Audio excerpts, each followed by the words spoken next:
Handa ka na ba sa buhay probinsya? Liblib daw yun, sabi ng kasambay ni Sir sa akin. Mukhang magtatagal tayo. Pinagdala tayo ng maraming damit tingnan mo. Laging probinsya ako kaya walang problema sa akin. Pero okay ba dun sa lugar nila? May nakita ka na bang kakaiba? Negative. Pero kung okay ang tanong mo okay na okay. Ang ganda nga dun pero ewan ko ba? Kahit anong ganda ng paligid, may kakaiba dun. Hindi ko lang alam kung ano. Basta, na-briefing ka na ni Sir. Alam mo na ang gagawin kong sakali. Leave it to me pare. Baka nakakalimutan mo. Nauna ako sa'yo doon ng 1 linggo kaya mas kabisado ko na kahit papano ang galawan nila. Kaya sagot kita. Matagal na tayong partners in crime, di ba? Sige, sabi mo yan eh. May tiwala ako sa'yo. Dear Miss Amy, minahal ko siya kahit siya'y aswang. Dear Miss Amy, pag-ibig ba ito o sumpa? Dear Miss Amy, natatakot ako sa kanyang lihim. Ito ang aswang love story. Dear Miss Amy.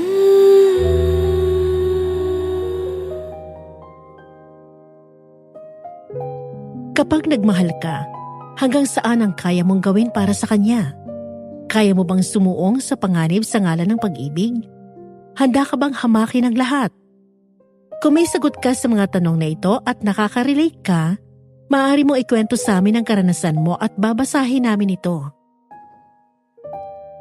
Dear Miss Amy, isang magandang araw sa bumubuo ng inyong program at sa lahat ng mga tagapakinig. Itago niyo na lang ako sa pangalan na Eric. Ngayon ay 45 years old na at kasalukuyang naninirahan dito sa Maynila. Isa akong sundalo/bodyguard. Marami na ako naging amo. Mga mayayamang politiko at malalaking businessmen, minsan artista. Ngunit sa lahat ng naging amo ko, ang pagpasok ko kay Don Matias ang hindi ko makakalimutan sa lahat. Dahil dito ko nakilala si Hana. Ang ibabahagi ko sa inyo ay kwento ng isang pag-ibig na hinamak ang lahat maging ang mga aswang. Isang paalala, ang ating kwento ay naglalaman ng tema na hindi angkop sa mga mas nakakabatang tagapakinig. Sir? Sir, nandito na po tayo. Oo nga. Nakatulog pala ako sa biyahe. Ang ganda po talaga dito sa probinsya nyo. Parang nakakawiling tumira dito. Totoo yan. Kung ako nga lang ang tatanungin, ay mas gusto kong dito na lang tumira. Kaya lang ay nasa Maynila ang trabaho ko eh. Pero sa mga susunod na araw, ay magpapahinga tayo. 1 buwan tayo rito. Kayo ba? Ay nakapagpaalam na sa mga asawa at nobya nyo? Nagpaalam lang po ako sa nanay ko. Negative ang love life, sir. Maraming magagandang dalaga dito. Mari kayong mamili. Maliban lang sa isa.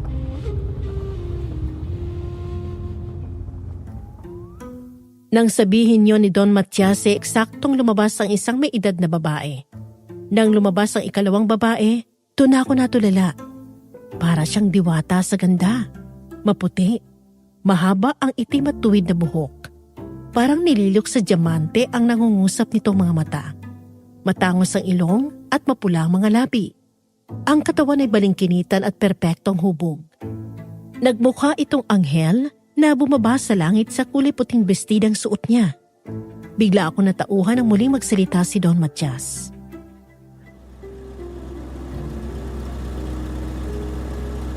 Si Hana. Siyang mapapangasawa ko kaya off-limits kayo dyan. Opo, sir. Yes sir. Maligayang pagbalik po, sir! Ang daddy, pinakakain niyo ba ng maayos? Kumusta siya? Mabuti naman po siya at kumain sa oras. Nasabi ko na po sa kanya na uuwi kayo ngayon at naghihintay na siya sa inyo. Sige. Pupuntahan ko siya mamaya. Daddy! Iha? Natutuwa akong makita ka ulit. Kumusta ang maganda kong dalaga? Okay naman ako, Daddy. Pwede mo po ba akong bigyan ng pera? Bahala kong pumunta sa city eh. Kasama ang mga friends ko. Mag-shopping kami.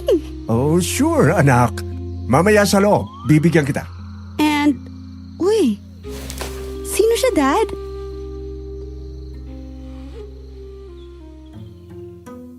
Hindi ako kumibo nang tingnan ako ng babae mula ulo hanggang paa at ngumiti. Lumapit pa siya sa akin at tumawag sa braso ko, tsaka inikutan ako. Nang huminto si Cecil sa harap ko, ay ngumiti siya sa akin na nakakaakit. Nangahawakan na niyang mukha ko ay bahagya ko yung iniwas na walang pinapakitang emosyon. Simpleng paraan para iparating na hindi ako interesado sa kanya. Tila nakuha naman yun ni Cecil at agad na walang ngiti, saka tinaasan ako ng kilay.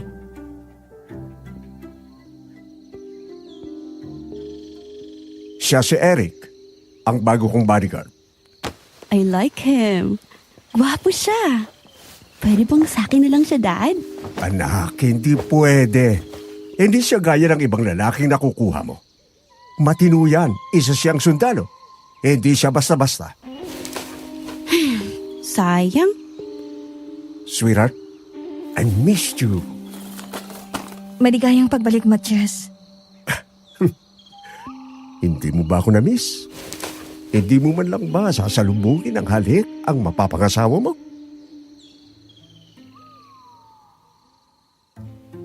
Sinundan ko ng tingin ang babaeng Hana ang pangalan. Nakita ko na pilit ang kanyang ngiti. Mas lalo na ang paghalik niya sa matanda. Bigla akong nahiwagaan sa kanyang kinilos. Nang sunggaban ni Don Matias ang labi nito at puno ng pananabik na hinalikan sa harap namin, nakita ko ang pagtanggi niya at itinulak ito. Bumakas ang pandidila sa mukha niya, pero agad niyang itinago yon sa pilit ng ngiti. Ngumiti lang din ang matanda, pero may nakita akong galit sa mga mata niya.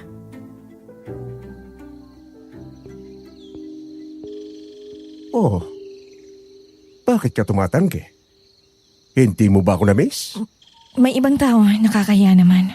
Oo nga pala. Pasensya ka na, sweetheart. Masyado lang akong nasabik sa iyo eh. Di ba mamaya? Baka pwede na. Total naman, malapit na ang kasal natin. Matias, may dalaw ako ngayon. Ganun ba? Sayang naman. Kailan ba? Kaninang umaga lang dumating. Hindi bale. Ayos lang yon. Makapaghihintay naman ako, sweetheart. Masakit ba ang puson mo? May gusto ka bang kainin? Ayos naman ako. Oo, sige. Magpahinga ka muna sa kwarto mo. Sir, iaakyat na po namin ang gamit nyo. Sige. Abner, ikaw na ang bahala kay Eric. Opo, sir. Siya nga pala, sweetheart. Si Eric nga pala, ang bago kong bodyguard. Simula ngayon, makakasama na natin siya rito. Eric, siya na, ang mapapangasawa ko. Mula ngayon, habang narito ako sa bahay at wala naman akong lakad, ikaw ang sasama sa kanya sa mga lakad niya. Opo, sir.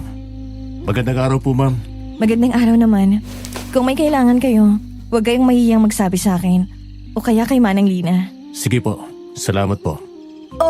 Pumasok na po kayo, sir, nang makapagpahinga na.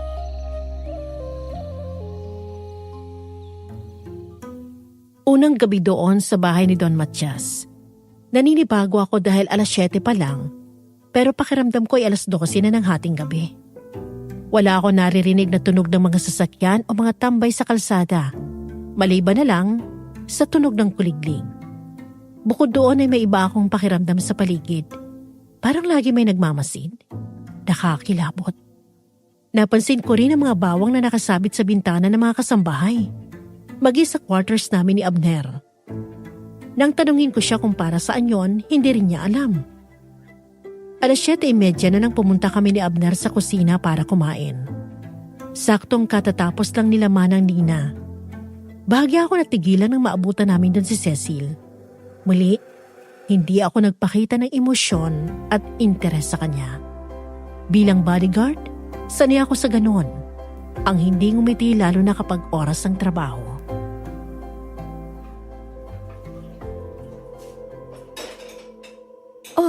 Eric! Nandyan ka lang pala? Halika, kwentuhan tayo sa kwarto ko. Pasensya na po, ma'am. Pero out of duty na po ako ngayon. Hindi naman kita niyayaya bilang bodyguard ni Dad. As a friend. Gusto lang kitang makilala ng gusto. Pasensya na po talaga. Naku, Cecil! Huwag mong kulitin si Eric! Isa pa ay pagod yan sa biyahe.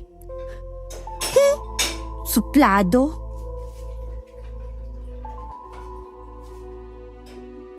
Napalingon kaming apat nang dumating si Hana. Agad naging mataray ang ekspresyon sa mukha ni Cecil at tinaasan ng kilay ang bagong dating at matalim na tiningnan. Habang si Hana naman ay hindi rin nagpakita ng emosyon at humarap sa anak ni Don Matias. Nagtarayan sa tingin ng dalawa. Hindi nakaligtas sa matalas na pakiramdam ko ang tensyon sa pagitan ng dalawang babae.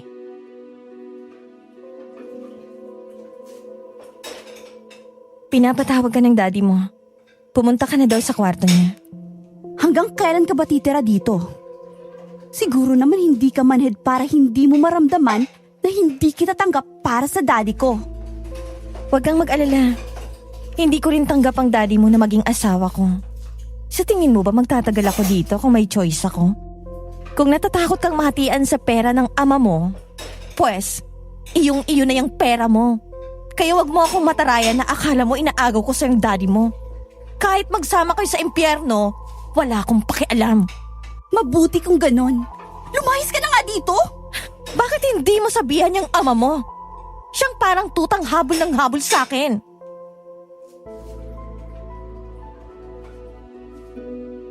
Hindi nakasagot ang babae at padabog na umalis. Tila doon palang nakahinga ng maluwag si Hana. Nagkatinginan silang dalawa ni Manang Nina. Matapos yun, nagmamadaling sinarado ang pinto sa kusina. Pero bago yon, siniguro muna nilang nakaakyat na si Cecil sa taas. Doon na panatag ang dalawang babae. Humila ng upuan si Hana at naupo doon. Dahil ramdam ko ang tensyon niya, nagsalin ako ng tubig sa baso at ibinigay yon sa kanya. Nakita ko na bagya siyang nabigla sa ginawa ko. Pero nahihiyang ngumiti at kinuha yon.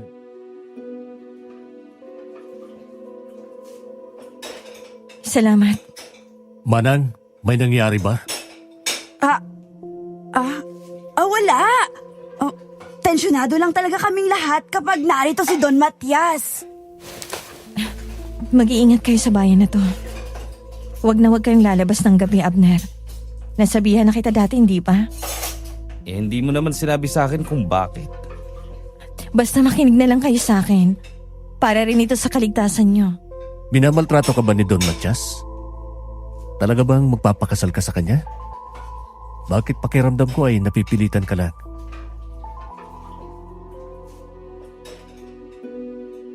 Natigilan si Hana. Alam ko na nagulat siya sa walang prenong tanong ng isang taong wala pang 24 oras siyang nakikilala. Umilap ang mga mata nito at tumungo.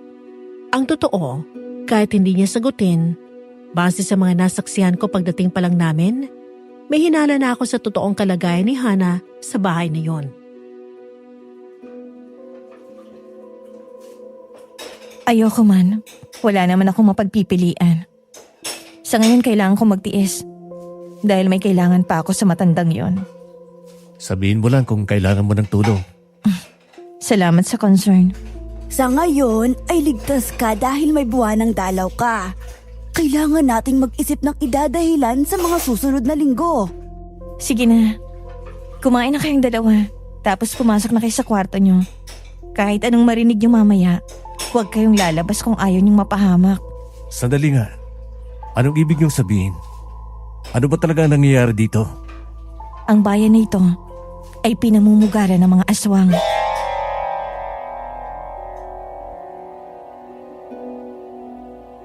Alas 12 ng madaling araw. Hindi ako makatulog. Hindi ko alam kung namamahay ba ako o talagang may kakaiba sa paligid. Bahagya akong lumingon sa kabilang kama. Tulog na tulog si Abner. Naghihilik pa. Buti pa siya. Yung malapat lang ang likod ay tulog na agad. Samantala ako ay hirap mag-adjust ng katawan kapag nasa ibang bahay. Ilang sandali pa'y napalingon ako sa bintana na may narinig akong kakaibang ingay sa labas. Mga animoy angin lang kung anong hayop. Mga tunog na naghatid na naman ng kilabot sa katawan ko. Hindi lang isang naririnig ko kung hindi marami.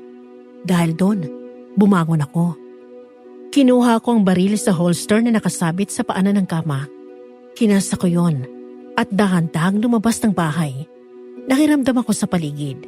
Bigla ko itinutok ang baril ko sa bandang kanan nang may kumaluskos sa likod ng mga halaman at gumalaw yun. Sino yan?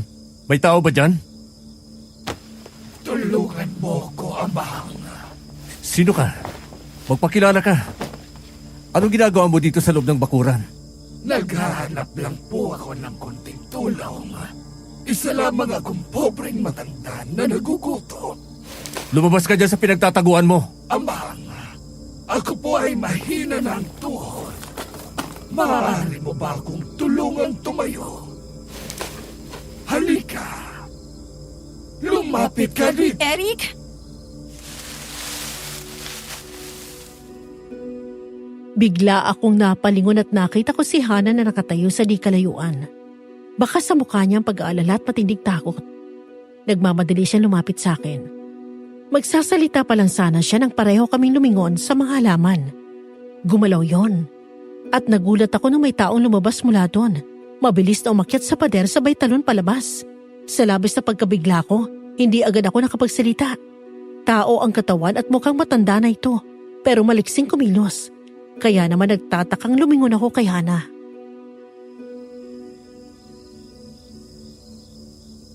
Anong ginagawa mo dito sa labas? Di ba sinabihan na kita kanina? Yung tungkol sa aswang. Oo. At ang nakita mo ngayon lang ay aswang. Pero ang akala ko, Ana, nasaan ka? Si Matias. sa kwarto ko, bilis. Nagmadali siyang tumakbo sa kwarto ko. Pasimple kong sinarado ang pinto at sumenyas na huwag maingay. Nang makita namin ang anino ni Don Matias sa nakasaradong bintana, biglang kumapit ang mahigpit sa braso ko si Hana. Ramdam ko ang panginginig niya sa takot. Matagal itong tumayo doon, ang matanda at palingon-lingon. Nang bumalik ito ay agad kong itinuro kay Hana ang ilalim ng kama.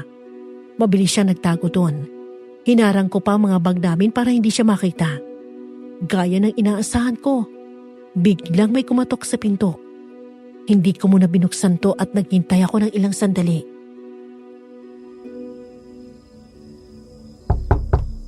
Eric? Eric! Buksan mo itong pinto! Sir, bakit po? Oh, pasensya ka na kung nakabala ko. Itatanong ko lang kung nakita mo siya, Hana. Ay nako, hindi po eh. Pagkatapos namin kumain ng hapunan, hindi na po ako lumabas ng kwarto. Bakit po? Wala naman. Wala kasi siya sa kwarto niya eh. Sige, matulog ka na ulit. Sir, Bakit? may sugat po yata kayo. May dugo po kayo sa kamay. Oo nga. Nahiwa ng konsilyo ang kamay ko ngayon lang. Kaya ako nga hinahanap si Hana para magpatulong akong gamutin ito. Pero wala to.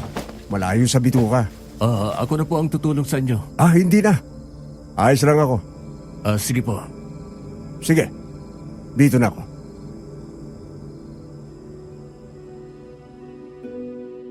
Nang lumabas si Hana mula sa ilalim ng kama ay agad ko siyang inalalayan. Naupo siya sa lapag at huminga ng malalim. Natulala ako nang makita ko siyang ngumiti. Yun ang unang beses na nakita ko siyang kalmado at payapang mukha. Parang may sumipa ng malakas sa dibdib ko. May kaba ng konti, pero kumalma rin kaagad ang damdamin ko. Hindi gaya kanina na tensyonado siya buong araw. Kumuha ako ng beer sa mini ref na naroon sa kwarto at binigyan ko siya.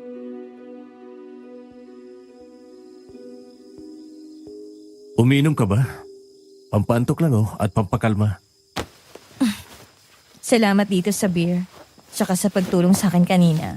Wala yun. Pasensya na pala kung hindi kita pinakinggan kanina. Ang totoo, nung sinabi mo na pinamumugaran ng aswang ang lugar na to, hindi ako naniwala. Hanggang ngayon kahit nakita ko na yun, parang ayoko pa rin maniwala. Okay lang. Naiintindihan ko naman. Hindi naman kasi talaga kapanipaniwala eh. Pero yan ang totoo. Infested ang bayan na ito ng aswang. Mas marami pa rin ang tao dito. Dahil natuto na silang maging maingat. Dati naman tahimik dito eh. Tapos bigla na lang isang araw, sinalakay kami ng aswang. Sino yung sumigaw? Malamang may nabiktima na naman ng mga aswang. May ginawa na naman silang pulutan ngayong gabi. Pinatay ng aswang ang lalaki? Oo, malas lang niya. Teka, hindi ba mga serial killer na to na nagkukunwari lang ng mga aswang? Totoong aswang sila. Mga kampo ng demonyo yung mga yan. Huwag sanang dumating ang araw na makita mo sila ng malapitan. Baka dun maniwala ka. Kayo ni Don Matias.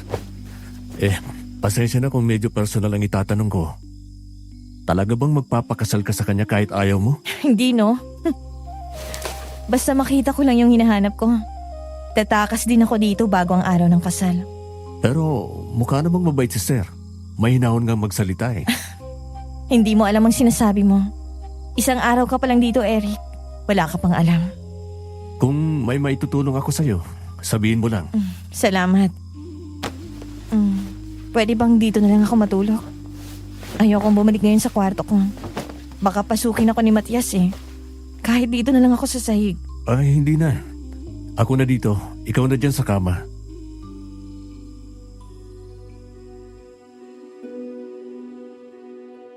Kinabukasan ng umaga, 9:00 na nang bumaba mula sa kwarto si Don Matias.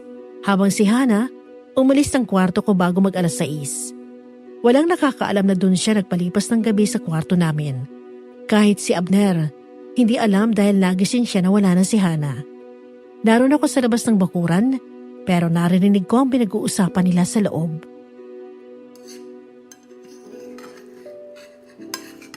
Sweetheart, saan ka natulog kagabi?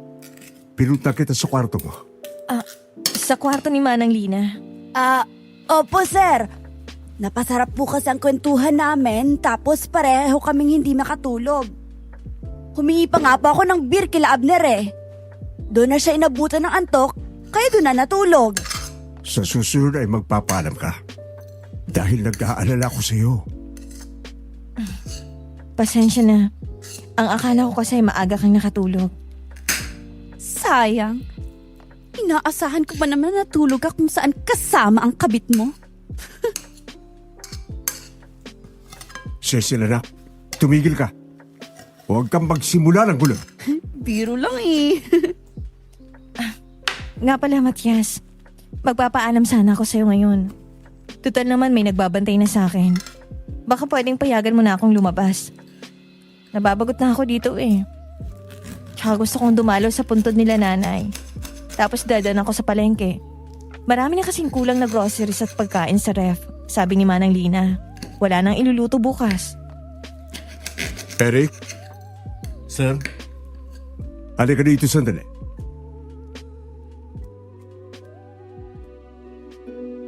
Doon sa hapagkainan ay napansin ko agad na may pinggan si Don Matias sa harap niya. Pero walang laman na pagkain. May kape pero parang hindi ito nagalaw. Sa halip ay dyaryo ang hawak niya at abala sa pagbabasa. Agad ako lumapit sa boss ko. Binigyan ako ng nangaakit ng ngiti ni Cecil. Muli akong pinasadaan ng tingin mula ulo hanggang paa na parang hinuhubaran na niya ako sa kanyang isip. Nang dumako mata ko kay Hana, ay simple ito nakatingin sa akin na agad din naman niyang pinawi.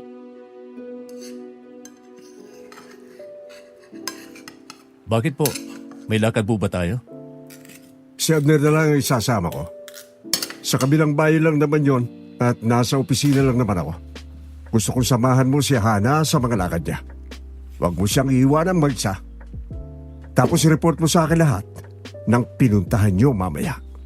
Gamitin niyo yung isang kotse. Opo. Dad? Pwede bang sa akin mo na ipasama si Eric? May pupuntahan ako ngayon eh. Hindi mo kailangan ng bodyguard at may sarili kang driver. Sinabihan na kitang hindi siya kasama sa mga laruan mo. Sige na nga. Anyway, aalis na ako. Bye handsome. Makukuha rin kita.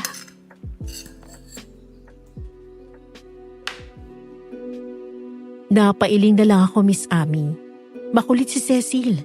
Sa sandaling naroon ako ay agad kong napansin na spoiled brat siya. Ang tingin niya sa akin ay isang laruan na gusto niyang makuha. Matapos umalis, si Don Matias at Cecil, makalipas lang ang 30 minutes ay kami naman ang umalis. Dahil hindi ko pa kabisado ang lugar na yon, Si Hana ang nagsilbing guide ko. Una kami nagpunta sa bayan para bumili ng bulaklak bago kami dumiretso sa sementeryo.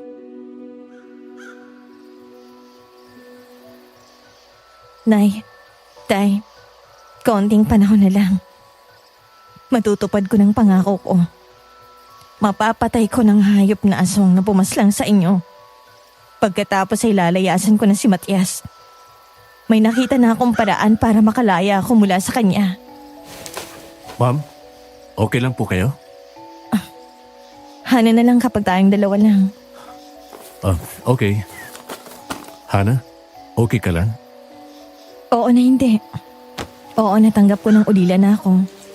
Hindi ako okay kasi parang sasabog sa galit ang dibdib ko. Pinatay ng aswang ang pamilya ko. Unang tatay ko. Nung unang araw na sumalakay ang mga aswang dito sa amin. Ikalawang nanay ko. Mag-iisang taon pa lang ang nakalilipas. Wala nang natira sa pamilya ko. Pati mga kapatid ko, inubos nila. May bunso pa sana akong kapatid. Pero 10 taong gulang ako. At 1 taong gulang naman siya noon nang mawala siya. Di ko alam kung buhay pa ba siya o patay na. Kaya rin ako nagtitiis sa piling ni Matias.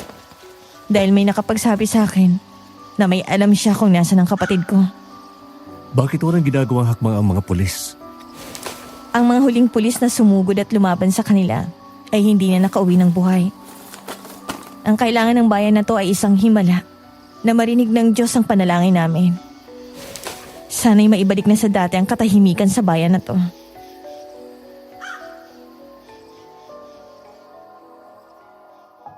Matapos naming maggrocery at mamili sa palengke, agad kami umuwi sa bahay. Pagkatapos pagtanghalian ay nagyaya na naman si Hana at nagpadala siya sa isang park. 1 oras ang layo nito sa bahay ni Don Matias. Doon ay nakaparada kami sa isang masukal na kakahuyan.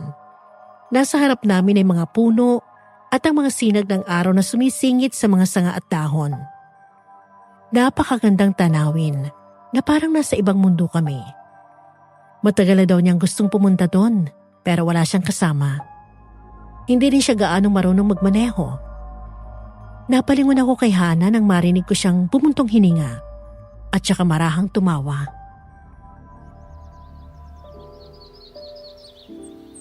Oh, bakit ka natatawa? Wala.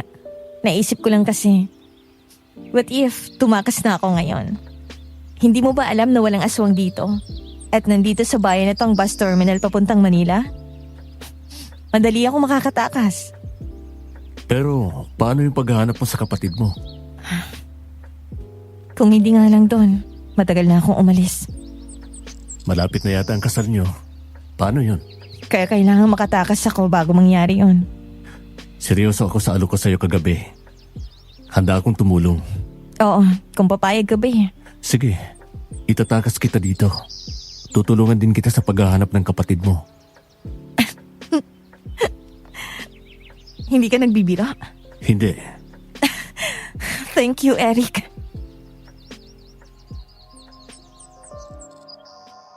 Nagulat ako nang tumayo si Hana sa kinauupuan niya at biglang yumakap sa akin na mahigpit. Para akong pinako sa kinauupuan ko, Miss Ami. Lalong lumakas ang tibok ng puso ko nang maramdaman ko na halos nakakandong na siya sa akin. Pero sa halip na lumayo, nanatili lang si Hanang nakayakap sa akin at tuluyang naupo sa mga hita ko. Pumikit ako at huminga ng malalim. Pagkatapos ay hinayaan ang sarili kong gumanti ng yakap sa kanya pabalik. Maya-maya, bahagyang lumayo sa akin si Hana at tinitigan namin ang isa't isa.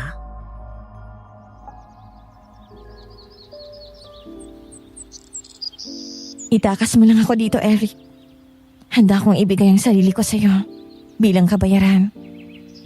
Baka patayin ako ni Don Matias. Hindi mangyayari. Basta't walang makakaalam. Hindi kita kilala, Hana. Pero kahapon na makita kita, alam kong gusto na kita. Alam ko. Nakita ko kung paano ka tumingin sa akin. Mula nang makilala kita kahapon, hindi ko mapigilan ang sarili ko na humanga sa'yo. Hindi ko rin maintindihan ang sarili ko, Eric. Hindi ako ganito ka-agresibo. Pero, hinahatak mo ako palapit sa'yo. Hindi dapat ako bumibigay eh. Pero Pero hindi mo ako kayang tanggihan. Akin na yung kamay mo. Tapos ay hawakan mo lang ako. Mas gusto kong ikaw ang umangkin sa akin. Kesang matandang yon. sige, pumapayag ako. For the first time in a long time, Miss Aming, I let my guard down. Kung walang epekto sa akin ang pang-aakit ni Cecil, kabaligtaran kay Hana. Kahit alam ko na ginagawa niya ito dahil may kailangan siya sa akin, hindi ko yun alintana.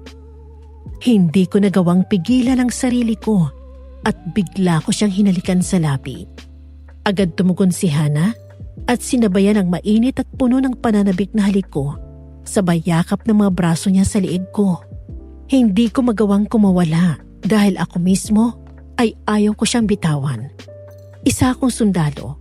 Nasanay ako na disiplinadong bawat kilos ko. Hindi ko hinahayaang madala ako ng emosyon ko o personal na damdamin. Pero pagdating kay Hana, nakakalimutan ko lahat yun. Pareho kami naging agresibo at parang parehong naming ayaw tumigil sa paghalik sa isa't isa.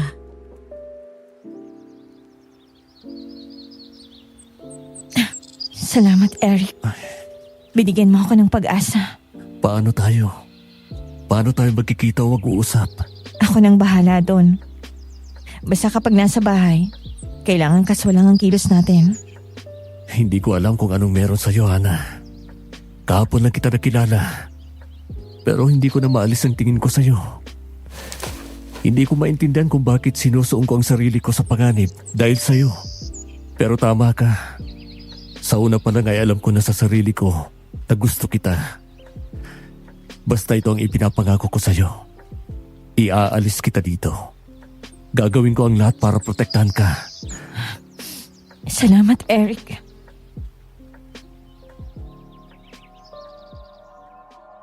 Kinagabihan, pasado 8:00 na nang umakyat ako sa kwarto ni Don Matias matapos niya ako ipatawag. Nasa pinto pa lang, sinalubong na ako ng masangsang na amoy sa loob. Amoy na aaknas na bangkay, malansa. Hindi na iba sa akin ang amoy na yon dahil sa dami ng patay na nakita ko sa tuwing may nakakaengkwentro akong kriminal o nakakahanap kami ng bangkay na matagal bago natagpuan. Tiniis ko ang amoy kahit halos masukan ako. Pagpasok sa loob, nadatan ko si Don Matias na nakaupo sa kama niya, naninigarilyo. Nakasuot lang ng roba, madilim ang mukha at magulo ang buhok. May mga damit na babae at lalaki nakakalat sa sahig. Bahagya akong napakunot noon nang makitang isang braso ng babae na nakalabas sa may pinto ng CR. Parang nakahiga siya sa loob. Maya-maya'y bumangon ito sa kasineradong pinto. Nagtaka ako kung sinong nasa loob dahil tiyak ko na hindi si Hana yun.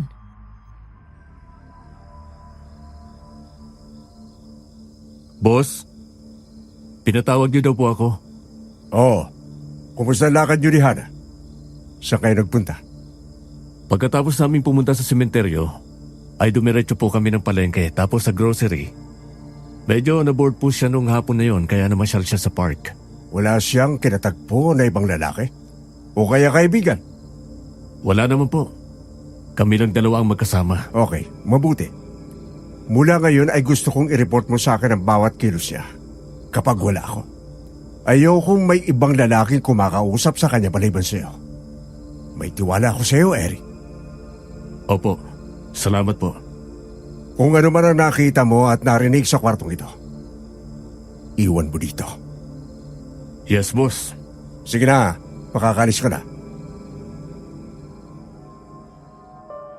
Nang makalabas ako at maisarado ang pinto, nagtatakang lumingon muli ako doon. Bigla akong nahiwagaan kay Don Matias. Gustuhin ko man mag-imbestiga pa ay kailangan ko nang bumaba. Pagbalik ko sa quarters namin, nadatnan ko si Abner na nagbubukas ng beer kaya inabot niya agad sa akin ng isa.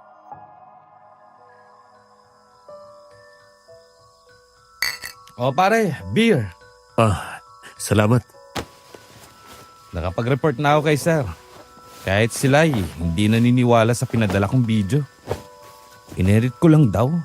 Kitang-kita naman dun yung pagdaan ng mga aswang. Ang bunga kala ko ay isang notorious na tao ang hinahanap natin. at ang magiging kalaban natin. Hindi pala. Mga kampon sila ng demonyo. Hayaan mo, magpa-follow up ako ng report bukas para suportan yung unang report mo. Kailangan madaliin natin to, pre. Ayokong magtagal dito. Baka hindi tayo makalabas ng buhay. Mahaba pang panahon natin. May 2 linggo pa tayo. Huwag kang mag-alala, pre. Kasama mo naman ako eh. Makakauwi tayo. Napunta na sa ibang usapan namin. Nagkwento si Abner tungkol sa babaeng nakilala niya doon sa opisina ni Don Matias. Habang nagkikwento siya, bigla ko naalala si Hana at ang mainit na halik na pinagsaluhan namin. Hanggang sa mga sandaling yon ay hindi ko pa rin makalimutan yon. Parang tumikit siya sa katawan ko dahil naaamoy ko pa rin ang mabango niyang amoy. Nararamdaman ko pa rin ang malambot niyang labi. Gusto ko ulit siyang mayakap at mahawakan sa mga palad kong katawan niya. Nagpapaliw na yata ako para sa babaeng wala pang 3 araw ko nakikilala. Habang iniisip si Hana, ay hindi ko na malayang napapangiti na pala ako.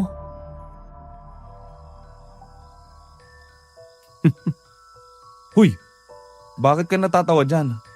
Putya naman, kwento ako ng kwento, lumilipad pala ang utak mo. Sino ba yung iniisip mo ha? Wala to. Oy Rick, best friend mo ako ha. Pinapaalala ko lang. Sasabihin ko rin sa'yo pero wag muna ngayon. Babae yan oh. Basta, Sabi na eh. Ikaw na akala mo laging nalugi sa Divisoria at hindi marunong umiti. Babae lang pala ang nakakapagpangiti sa'yo. O sige, bahala ka. Tulong! Tulungan niyo po ako, Nay! Naya! Tulong! Eric, sandali! Saan ka pupunta? Eric! Bumalik ka dito! Mabilis kong kinuha ang baril ko saka ako tumakbo sa labas matapos marinig ang boses ng apo ni Manang Nina. Hindi na ako nag-isip, Miss Amy. Dahil ang tanging inaalala ko lang sa mga sandaling yun ay ang mailigtas ang bata. Naabutan ko si Manang Nina na nasa bakuran. Habang napapagitnaan ng 2 aswang ang anak nitong sinaya. Nang lumingon sa akin ang mga ito, doon ko naramdaman ang pangingilabot sa buong katawan ko. Mas higit na takot ang hatid sa akin ngayong nakita ko sila ng malapitan. Mukha silang demonyo. Nanilisik ang mga mata. Puro pangil ang kanilang ngipin. Kulubot ang balat sa katawan nila. Kulang na lang ay sungay at mukha na talaga silang demonyong iniluwa ng impyerno. Maya-maya, sumunod si Abner na literal na napasigaw nang makita ang mga aswang. Ah! Impacto! Eric! Eric, tulungan mo ang anak ko! Pakiusap! Naya, dumapa ka, bilis! Manang Lina, doon kayo sa tabi.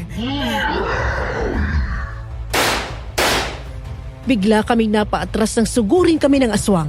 Doon palang tumayo ang bata sa katumakbo palapit kay Manang Nina. Agad namin kinasa ni Abner ang baril at saka magkakasunod na pinaputok ito. Tinamaan kong aswang ng direkta sa puso at agad itong namatay. Sa ulo naman natamaan ni Abner ang isa at bumagsak din itong patay. Hingal na hingal kami nagkatinginan. Dahan-dahan namin nilapitan ang mga aswang. Bagya pang humihinga ang isa sa 2 aswang, kaya binaril ko pa ito ng sunod-sunod. Manang, ayos lang po kayo? Oo. Maraming salamat sa inyo. Makulit kasi minsan tong anak ko eh. Hindi ko na malaya na lumabas pala dito sa bakuran. Bata, ayos ka lang?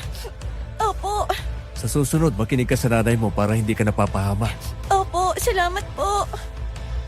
Tara na pare, tapon na natin sa labas ng mga to. At teka, picturean mo muna.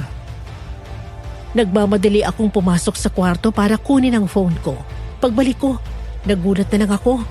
Nang makitang nakikipagpambuno na si Abner sa isa pang aswang, agad ko ito nakilala. Siya ang aswang na nakita ko kagabi. Mabilis kong inasintang baril ko saka ko kinalabit ang gatilyo. Nabitawan ito si Abner nang tinamaan ko siya sa likod. Galit na lumingon sa akin ang aswang. Nang humakbang siya sa akin palapit, babarilin ko na sana siya pero naubusan ako ng bala. Umatras ako hanggang sa nakita kong isang itak na nakatusok sa lupa. Saktong pagsugod sa akin ng aswang ay siyang kuha ko sa itak. Hindi ka na dapat dumayo dito. Dahil ikaw mismo ang naglalagay sa sarili mo sa kamatayan. Hindi ako mahina para matakot sa banta mo. Walang iya ka. Ikaw ang mamamatay ngayon. Pati ang mga walang kamalay-malay na bata ay hindi nyo pinapatawad. Hindi ba ako tapos sa'yo? Papalikan kita! Eric! Ilag! Nang makita ko nakatutok sa amin ang baril na hawak ni Abner, muli kong sinaksak ng 2 beses ang aswang, saka siya tinadyakan palayo sa akin. Doon umalingaw-ngaw ang 2 putok ng baril. Tumama ang isa sa dibdib ng aswang at matapos yun, nagmamadali siyang tumakas. Hahabulin sana naman ito nang biglang lumabas si Don Matias. Hayaan nyo na yun. Huwag nyo nang habulin. Dahil baka kayo pang mapahama kapag lumabas pa kayo. Yes, boss. Pumasok na kayo sa loob. Yes, sir. Kinabukasan ng umaga, paglabas namin ng quarters ay sinalubong kami ng mga pagkakagulo ng mga residente. Nang lumabas kami ng bakuran, nakita namin ang 2 aswang na iniwan namin sa labas ng bangkay matapos naming patayin. Naipadala ko na rin ang mga pictures sa mga superior namin. Nagkatinginan kami ni Abner nang marinig namin ang saya sa boses ng mga residente doon.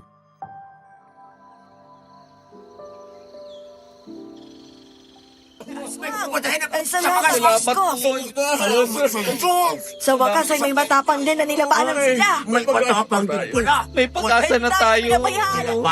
Di tayo binababayaan ng Diyos. Dahil sa ginawa niyong pagpatay sa 2 aswang, binigyan niyo ng pag-asa ang mga tao dito. Wala nang may gustong lumaban sa kanila dahil sa palagi silang bigo. Hanggang sa natutunan na lang ng mga tao dito ang mabuhay sa takot. Salamat sa inyo. Hindi po kami nangangako. Pero susubukan namin ang makakaya namin. Nasaan na po si Boss Matias?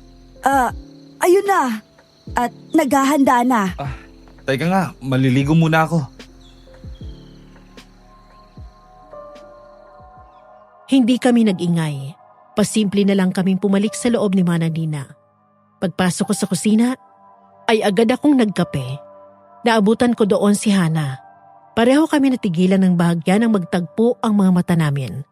Pero agad din namin pinawing tingin sa isa't isa at patuloy na kaswal sa pagkilos. Magtitimpla na sana ako ng kape nang lumapit sa akin si Hana. Pinagtimpla na rin kita. Salamat po, ma'am. Tikman mo, bilis.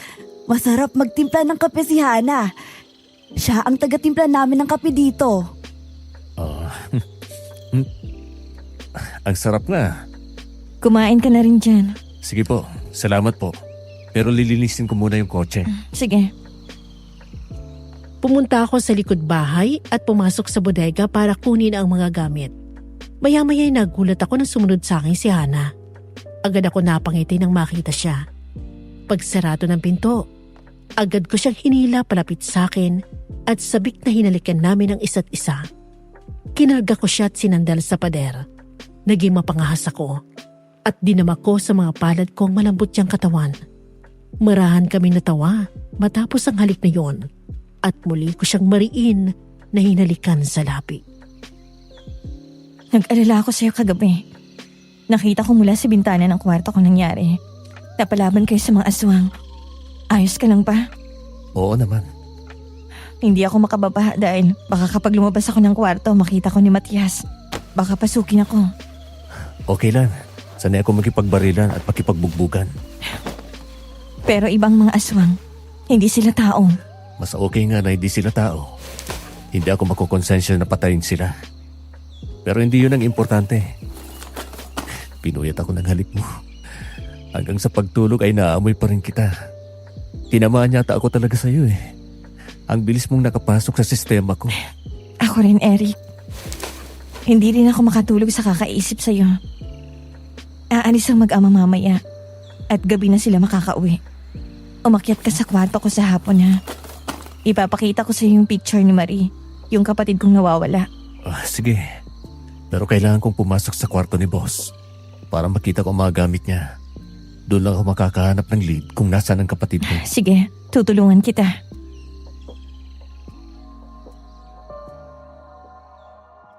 Maingat na lumabas ng bodega si Hana, habang ako naman ay masayang-masaya at parang nabuhayan ng dugo. Nang sumunod akong lumabas, natigilan ako nang makita ko si Abner na nagdududang nakatingin sa akin. Maya-maya, natawa ito at saka umiling. Nang lumapit ako sa kanya, tinapik niya ako sa balikat. Nakita ko mula sa bintana sa quarters natin. Nagaling din sa bodega si Ma'am Hana. Tapos nandiyan ka rin pala sa loob. Eric, siya ba? Pare, ngayon lang ako nagkaganito. Parang nabuhay ang dugo ko. Wala kang problema sa akin. Alam mo namang mapagkakatiwalaan mo ko. Pero pare, mag-iingat ka. Sinabihan na tayo ni boss, diba? Kahit sino, wag lang si Hana. Alam ko pare, pero wala akong pakialam sa kanya. Hindi siya mahal ni Hana. Payong kaibigan lang pre ha. Mag-iingat ka. Baka mabulilyaso ang misyon natin dahil dyan. Ako ang bahala doon. Nadagdagan lang naman ang misyon ko. Ang kunin si Hana at itakas. Akala ko, mabilis na ako sa babae. Mas mabangis ka pala sa akin, boy. Ang bilis ah. Record breaking. Si Raulo. Sige, dito na ako. Hapon, habang nagsisiesta mga kasambahay doon sa mansyon at wala naman ang mag-amang Matias, dahan-dahan akong pumasok sa kwarto ng amo ko. Muli na naman akong sinalubong ng masangsang na amoy. Ngayon na mas maliwanag ay mas nakita ko ng maayos ang loob. May mga bahid ng dugo na natuyo sa pader at sahig. Naganap ako sa mga gamit niya. Pinicturan ko lahat, ang tingin ko ay kahina-hinala. May mga rebulto doon na nakakatakot. Mga korteng kambing na may 4 na sungay at mukhang demonyo. Puro dugo dito. Hindi kaya aswang din si boss? Hindi ko alam. Sa ngayon wala naman akong nakikitang kilos niya na kahina-hinala para pagdudahan namin siyang aswang. Kung hindi, bakit ganito ang amoy dito? Amoy bangkay? Hindi ko alam eh. Hindi rin ako basta pwedeng pumasok dito. Hindi lang yon. Kagabi nang ipatawag niya ako, may kasama siyang babae. Tinatago niya sa banyo. Alam ko na hindi lang akong babae ni Matias. Marami. Pero kahit pagsabay-sabayin pa niya, wala akong pakialam. Palibhasa hindi niya ako magalaw. Wala pang nangyari sa inyo kahit isang beses? Wala pa. 3 buwan pa lang naman ako dito eh. At giniit ko talaga sa kanya na papayag akong magpakasal. Sa kondisyon na ibibigay ko ang sarili ko sa gabi matapos ang kasal namin. Kaya pala, parang minamadali niya. Pero may pagkakataon na sinusubukan niya kung makakalusot siya. Gaya na lang nung araw na dumating kayo. Halika na. Baka biglang bumalik si boss. Matapos kong kuhanan ng pictures ang kwarto ni Don Matias, ay lumabas na kaming dalawa. Nagulat ako nang bigla akong hilahin ni Hana nang tumapat kami sa kwarto niya. Agad niyang inilak ang pinto kaya napangiti ako. Naging mainit na naman ang tagpo sa pagitan namin. Wala kaming tigil sa paghahalikan hanggang sa buhatin ko siya at dalhin sa kama. Wala namang nangyari sa amin ang araw na yon. Nang matapos kami sa aming kapusukan, ay nahiga lang kami doon habang yakap ko siya. Maya-maya, may inabot siya sa akin na picture ng isang bata.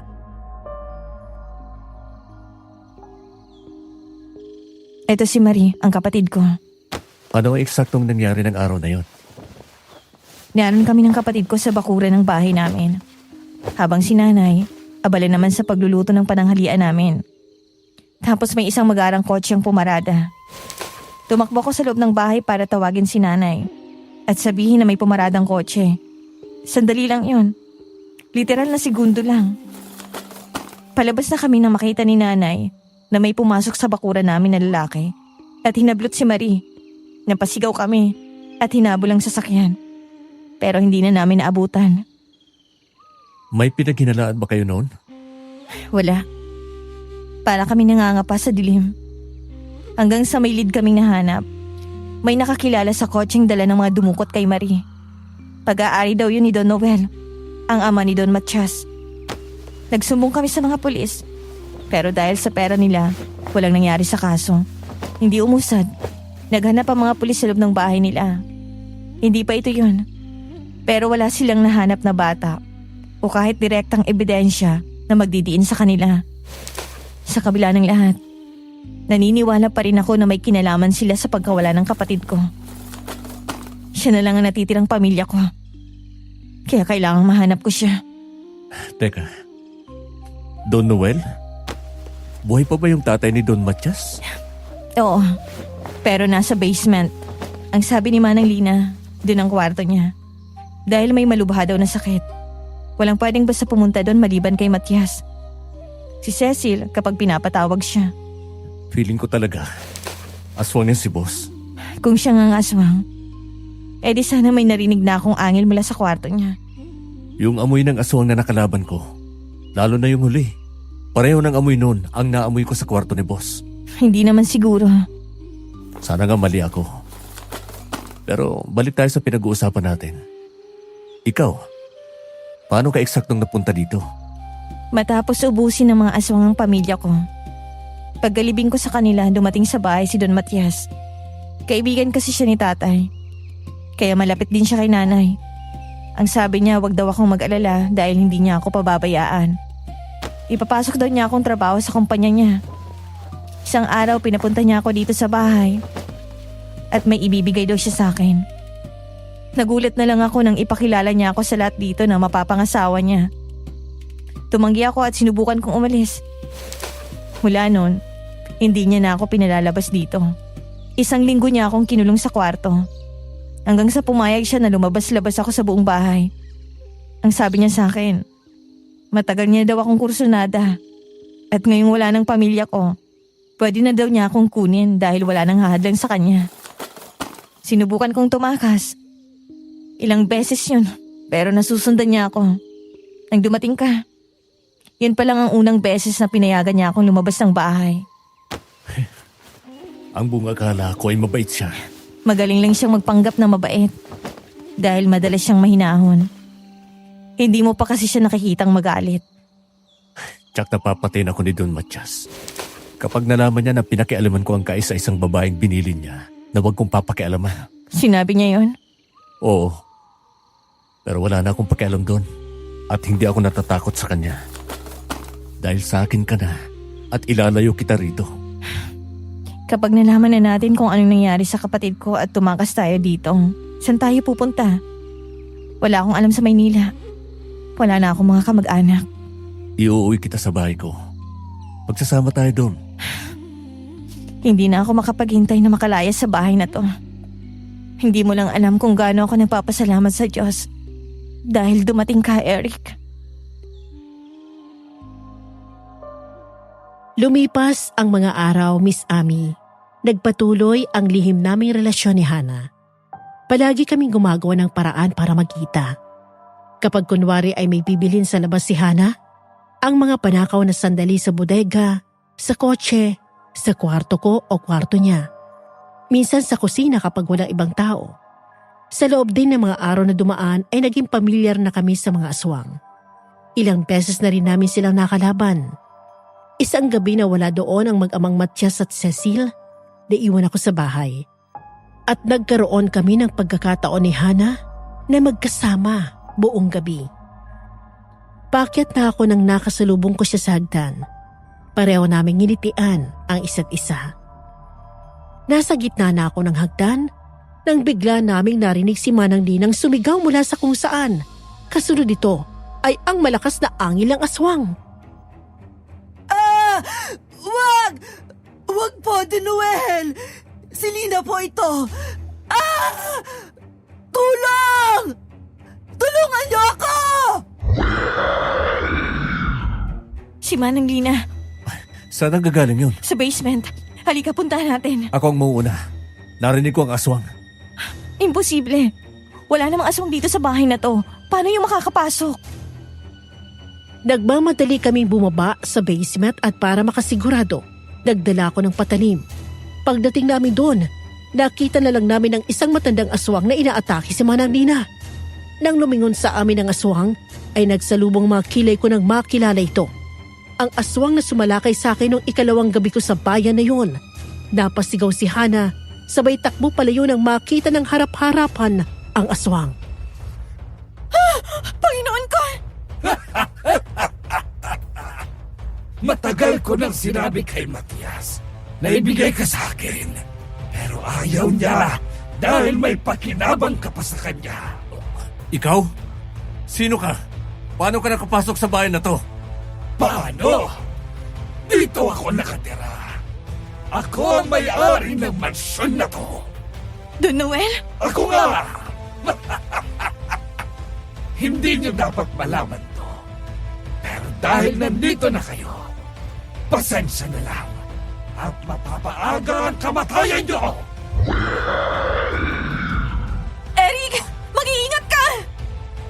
Nang sumugod ang aswang gamit ang matalas niyang kuko ay mabilis ako nakaiwas. Sabay saksak ko ng patalim sa kanyang likod. Matapos yon, sinipa ko siya ng malakas. Sumubsob ito sa semento pero agad ding nakatayo. Galit na galit sa akin lumingon ang aswang sa kamuling sumugod. Ang bawat pag-atake niya ay nagkagawa ko iwasan. Sipa, suntok at saksak ang natatamo niya mula sa akin. Sasaksakin ko pa dapat siya ng isang beses. Pero nagawa nitong hawakan ng kamay kong may patalim. Pagkatapos ay bigla ko sinakal.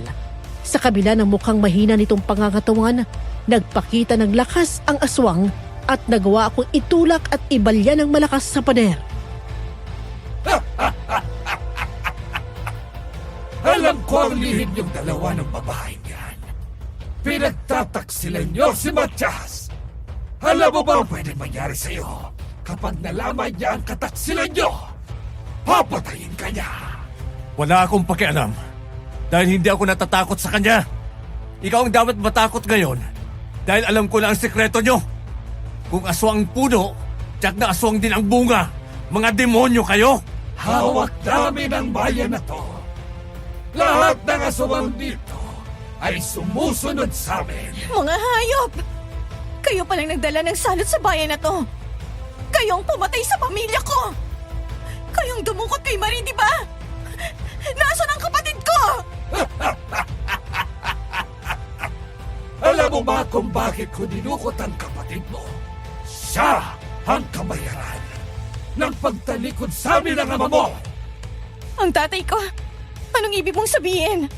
Kasapi namin siya sa pagsamba kay Lucifer.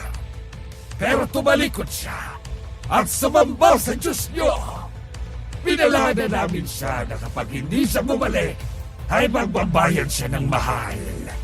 Hindi siya nakinig dahil walang sino man ang maaaring tumiwalag sa amin. Hayop ka! Kaya kapatid kong kinuha niyo? Sabihin mo sa akin, nasan siya? Patay na siya! Kinain na namin ang kapatid mo! Papatayin kita! Hana! Pigilan mo si Eric! Baka mapatay niya si Don Noel! Gumising kayo, Manang. Ang inaalagaan nyo ay demonyo. Hindi ba't muntik nang mapahabag si Nay dahil sa kanila? Pero hindi mo alam kung paano magalit si Matias! Mas matakot kayo sa galit ng mga tao dito. Kapag nalaman nila na kayo ang nag-aalaga sa mga aswang na nagdala ng kamalasan at kamatayan sa bayan na to! Patayin mo na siya, Eric! Bago niyo ako mapatay, uunahan ko na kayo! Akma akong kakagatin ng aswang pero bigla akong binigyan ng isang malakas na headbutt. Nang mabitawan niya ako ay agad ko siyang sinaksak sa dibdib. Sinubukan pa akong kalmutin ito pero mabilis ako nakaiwas. Binunot kong kutsilyo sabay saksak ulit sa kanya. Siniguro kong tumama yun sa kanyang puso. Maya-maya, napaluhod ito at tuluyang bumagsak ng walang buhay. Bigla kami napatingala nang marinig namin ang malakas at sabay-sabay na angil ng mga aswang. Ilabas na natin siya. Kailangan niyang masinagan ng buwan. Anong nangyayari sa labas? Basta, bilisan na natin. Halika na.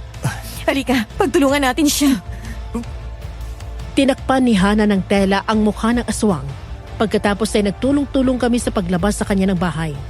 Nanindig muli ang balahibo sa buong katawan ko nang umalulong ang maraming aso. Kasunod dito, ang pag-angil ng maraming aswang sa paligid. Para ako nasa impyerno ng mga sandaling yun. Nilabas namin siya ng bakuran at inalis ni Manang Lina ang tela sa mukha niya. At doon namin nasaksihan ni Hana ang isang pambihirang pangyayari.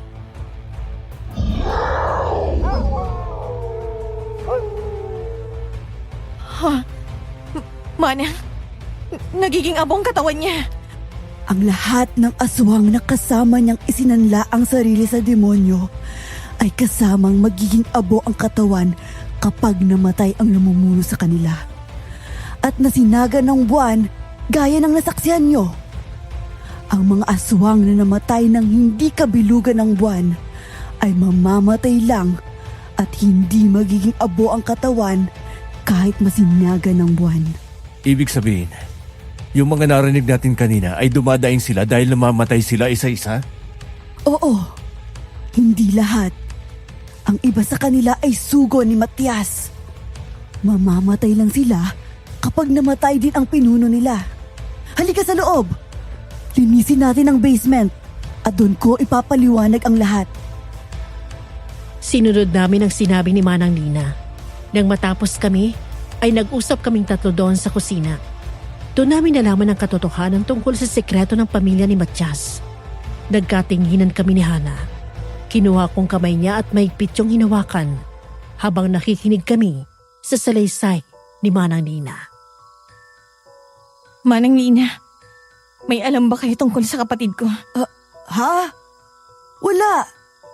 Si Cecil lang ang nadatnan kong baby nang sapilitan akong dalhin dito ni Don Noel. Ano po bang nangyari? Paano sila naging aswang? Noon pa man ay hindi na naniniwala sa Diyos si Don Noel. Isa siyang satanista. Sumasamba siya sa demonyo. Isang gabi, nang kabilugan ng buwan ay tuluyan ng isinanla ng mag-ama ang buhay nila kay Lucifer. 10 ng mga kasama nila. Kitang-kita ko ang nangyari ng gabing yun. Dahil yun na yata ang pinaka nakakakilabot na nasaksihan ko buong buhay ko. May pinatay silang babae, bata pa at berhen. Tapos ay ininom nila ang dugo nito matapos nilang magdasal. Sa ilalim ng kabilugan ng buwan ay naging aswang sila. Mula nun ay sinakop na nila ang bayan na to.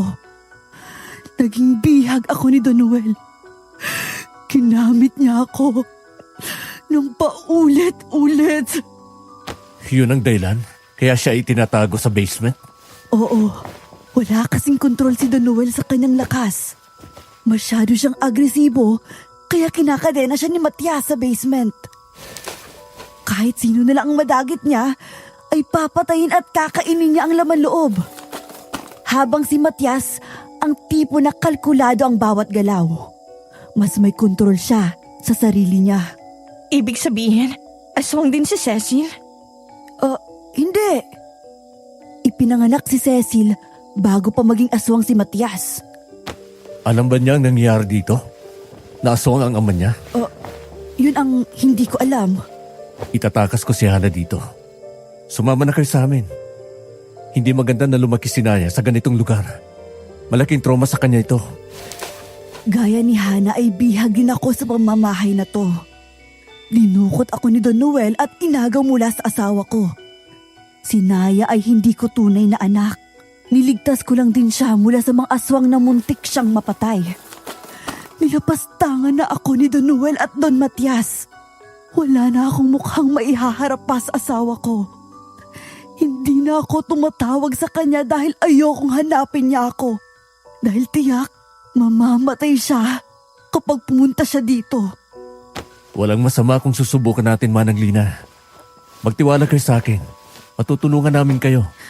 Salamat, Eric. Huwag kayong mag-alala. Ligtas ang lihim niyong dalawa sa akin. Basta't mag-iingat lang kayo lagi sa kilos niyo, ha? Teka, tsak na hanapin ni Matias ang tatay niya. Anong sasabihin natin? Ako nang bahala doon.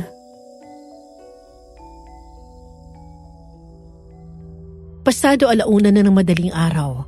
Sa isang iglap ay tahimik ang paligid. Matapos kong tiyakin na nakasarado na lahat ng pinto at bintana sa buong bahay, bumalik na ako sa quarters ko.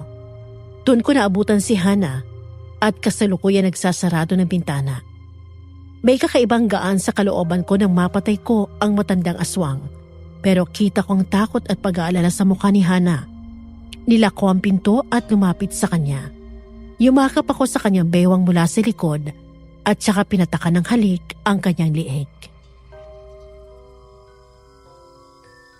Sa isang araw pang uwi ng mag-ama. Tumakas na tayo, Eric. Wala na pala akong hinahanap. Patay na palang kapatid ko. Hindi pwede. Kailangan kasama ko si Abner. Hindi ko siya pwedeng iwan dito. Bakit hindi mo na lang siya tawagan para hindi na siya bumalik dito? May isang bagay na hindi ka pa alam tungkol sa akin. Sa aming dalawa. Sundalo ka? Pulis? Paano mo nalaman? Nung unang gabi na makapasok ako dito at nagtago sa ilalim ng kama mo, nakita kong mga bag na lalagyan ng baril. Pamilyar ako sa kanila dahil dating sundalong tatay ko. Naghinala na ako na pulis ka o sundalo ka. Yun ang dahilan. Kaya rin ako naglakas loob na lapitan ka para humingi ng tulong. Sundalo ako. At hindi talaga ako bodyguard. Nagpapanggap lang kaming dalawa ni Abner. Dahil ang totoo ay narito kami para mag-imbestiga kay Don Matias. Tungkol saan? Nakarating na sa labas ng bayan na to ang nagaganap na patayan. Partikular na sa aming mga sundalo. May ilang residente na umalis dito ang nag-report. Dahil nga naubos ang mga pulis dito at sa dami ng mga nagreklamo, kami ang inatasan na mag-undercover. Lumabas sa pag-iimbestiga namin na si Don Matias ang nasa likod ng patayan. Ang unang hinala namin ay may sindikato siya o kaya ay serial killer siya. Pero mas masahol pa pala siya sa kriminal. At si Abner ang partner ko sa kasong nito, kaya hindi ko siya pwedeng iwan. Naiintindihan ko. Sana mapatay mo si Matias para tuluyan ng matahimik ang mga tao dito.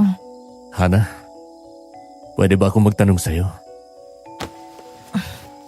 Sige, ano yun? Kapag ba napatay ko na si Matias at bubalik sa dati ang katahimikan dito, sasama ka pa ba sa akin o magpapaiwan ka na dito? Hindi ko pa napag-isipan yan. Tumanim na kasi sa isip ko na aalis ako dito. At hindi na matatapos ang paghahari ng mga aswang sa bayan na to. Yung tungkol naman sa atin, alam ko na kaya mo ginagawa lahat ng ito ay bilang bayad sa pabor na hinihingi mo sa akin na itakas ka dito. Pero hanggang doon na lang ba tayo?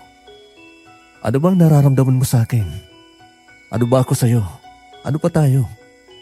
Eric, ano bang klaseng tanong yan? Gusto ko lang maliwanagan. Dahil habang tumatagal, ay napapamahal ka na sa akin. Hindi lang ito basta bugso ng damdamin o simpleng init ng katawan. Hindi na ito dahil hindi ko makalimutan ang halik mo. Mahal na kita, Hana. Sa sandaling panahon, minahal na kita. Ano bang iniisip mo na hindi kita mahal? Hindi ako susuong sa ganitong panganib na lihim na pakikipagrelasyon sa'yo kung wala akong nararamdaman. Hana, Napamahal ka na sa akin, Eric. At sa tanong mo kung magpapaiwan ako dito kapag patay na ang mga aswang, hindi. Sasama ako sa'yo kahit saan ka pumunta. Yun ay kung okay lang sa'yo. oo naman. Okay na okay sa akin. Muling nagpaubaya si Hana nang halikan ko siya sa labi. Habang lumalaki ako, ay nakagisnan ko ng tinatawag na tough love mula sa tatay ko na isa ring sundalo. Lumaki ako na hindi nagpapakita ng emosyon sa ibang tao. Para nga daw akong taong yelo dahil sa malamig na pakikitungo ko sa mga taong nakakasama ko. Kahit sa mga naging ex-girlfriend ko, hindi ako nagpapakita ng masyadong emosyon. Yun ang madalas sa dahilan ng pakikipaghiwalay nila sa akin. Hindi daw ako sweet at para akong bato. Pero mula nang makilala ko si Hana, ay para na akong teenager na na-in love sa unang pagkakataon. Hindi ko magawang pigilan ng sarili kong ngumiti sa tuwing hindi kami magkasama at naiisip ko siya. Kapag narito siya sa tabi ko, hindi ko mapigilan ang sarili na maglambing at maging clingy sa kanya. Ulitin mo ang sinabi mo, Manang. Wala na si Tanda? Oo, alam mo naman na lumalabas siya ng basement, hindi ba? Lalo at kabilugan ng buwan. Sinugod niya yung isang dayo dito. Nanlaban at yun, napatay siya. Talaga? Patay na yung matandang yun? Paano siya napatay ng gano'n? Malakas siya. Paano nangyari yun? Hindi ko po alam, sir. Yun po ay sinabi lang din sa amin ng nakakita sa nangyari.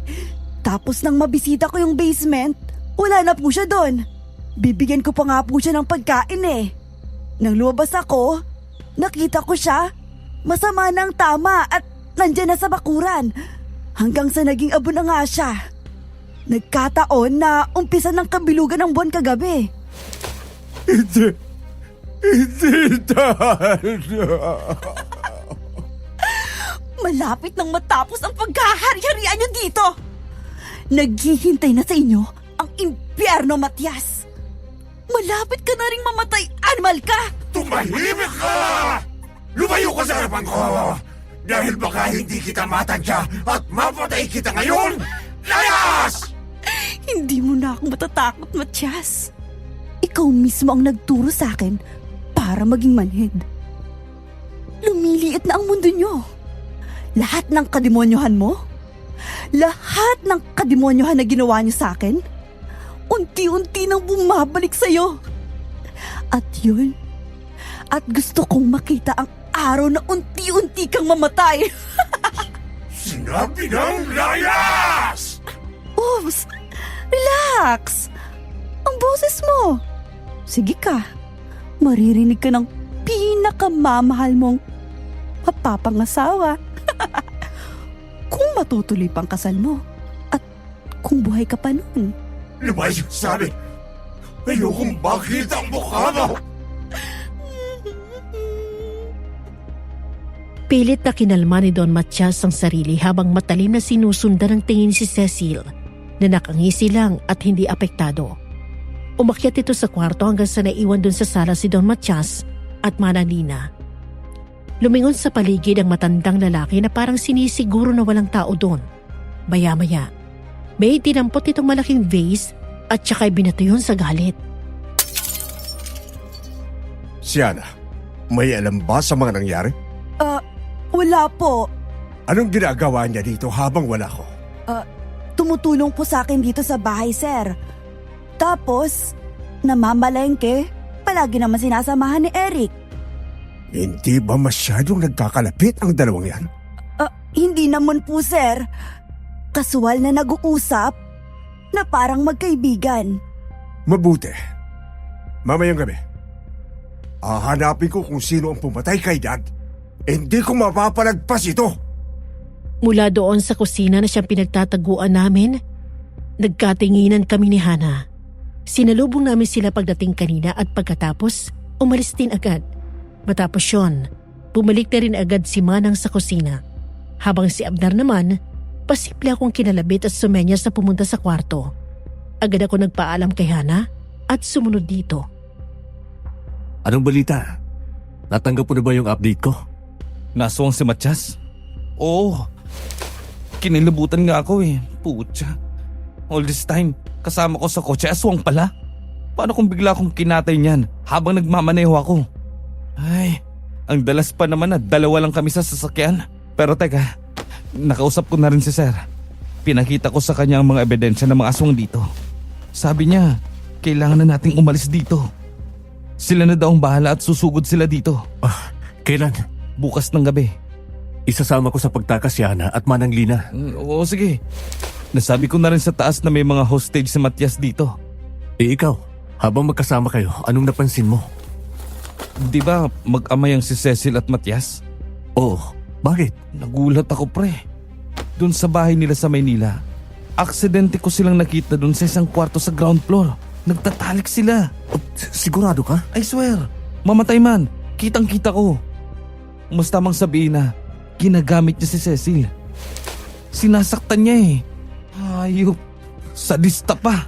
Panimalang gagong to. Demonyo ka? Kaya pala ganun ang reaksyon ni Cecil kanina. Kailangan na talaga nating ilayo dito si Hana. Tsak nang mapapahamak siya kapag hinayaan natin na maikasal siya sa matandang yan. Isang hapon, Inutusan kami ni Don Matias na kunin ang regalong binibigay sa kanya ng kaibigan niyang nakatira, 2 bayan ang layo mula sa mansyon. Dahil alas 4 na kami nautusan, kaya pasado alas 9:30 na nasa daan pa kami ni Abner. Mula na nakauwi si Don Matias, ay kapansin-pansin ang pagdistansya nito sa lahat. Maging si Hana ay hindi nito kinukulit at maghapon lang halos nakakulong sa kwarto. Kapag pupunta sa opisina, ay hindi na ito nagpapadrive kay Abner. Isang bagay na ikinatuwa ng kaibigan ko. Mukhang dinamdam ni boss yung pagkawala ng tatay niya. Kahit sino naman sigurong anak. Pero asong yung tatay niya, sila. Pinagtangkaan niya si Manang Lina. Natural ipagtanggol ko siya. Sa tingin mo ba, nakakahalata na yun na kayo ang pumatay kay Don Noel? Ewan. Kung sakali man, hindi ako natatakot sa kanya. Kailan ba tayo alis dito? Sa isang gabi, aalis sila ni Cecil, di ba? Oo, nagpaalam na nga ako eh. Sabi ko, kunwari, uuwi ako sa amin sa probinsya. Basta stick tayo sa plano ha. Hihintayin ko kayo sa terminal. Itatawag ko na kayo sa harang plano natin. Sige, ako nang bahala kay Manang at Hana. Wala naman naging aberya sa pag-uwi namin. Hanggang sa pumasok kami sa kalye na papunta na sa mansyon. Hindi pa nagtatagal, bigla ko naatapakan ng preno na may humarang sa daan. Isang aswang. At hindi ito ordinaryong aswang. Isang tingin palang mukha na itong malakas. Mukhang demonyong itsura niya. Namumulang nalilisik ng mga mata. Kulubot ang maitim nitong balat. May malaking pangil at mahabang mga kuko. Ang katawan ay maskulado. Sa halip na matakot ay agad kami naghanda ni Abner. Natigilan kami nang dumating ang 4 pang aswang at tumayo sa likod niya. Kinuha namin ang mahabang baril na itinatago namin sa backseat. Ang mga bala nito ay inorasyonan ni Manang Lina at Hana kanina. Ayon sa kanila, mas madaling mamatay ang mga aswang kapag tumanim sa katawan nila ang bala na may orasyon. Putya, ano to? Nasa impyerno ba tayo? Puro demonyo ah! May 2 pa sa likod. Ikaw sa harap, ako sa likod. Ikaw na gumamit ng mahaba. Cole! Bago bumaba ng kotse ay nag-fist bump pa kami. Pagkatapos ay pumwesto lang kami sa likod ng pinto ng sasakyan. Nakatutok ang AR-15 rifle kong hawak sa harap, habang si Abner naman ang kanyang .45 caliber na nakatutok sa likod. Hindi agad kami nagpaputok at nakiramdam. Gumisi ang aswang na tila namumuno sa kanila. Tinitigan ko mabuti mukha nito. Lihim din akong ngumisi nang tuluyang nakilala ito. Tama ang hinala ko kanina pa. Ito'y walang iba kung hindi si Don Matias. Isang magandang gabi, mga Ginoo. Nagugutom na ang mga kasama ko, kaya ang sabi ko sa kanila ay dito mahanap ang pagkain nila. Magkasing itim ang budhi natin. Baka malason lang kayo. Mukha naman kayong mabait at mapagbigay. Mukhang mag-enjoy kami sa inyo. Tatang, mawalang galang na ha. Bakla ka ba? Baka ibang kain ang gusto nyo. Pasensya na ha, pero hindi kami pumapatol sa binabaing aswang. Nagpapatawa ka ba? Eh di tumawa ka. Sukurin niyo sila at kainin niyo bawat himay-may ng kanilang katawan.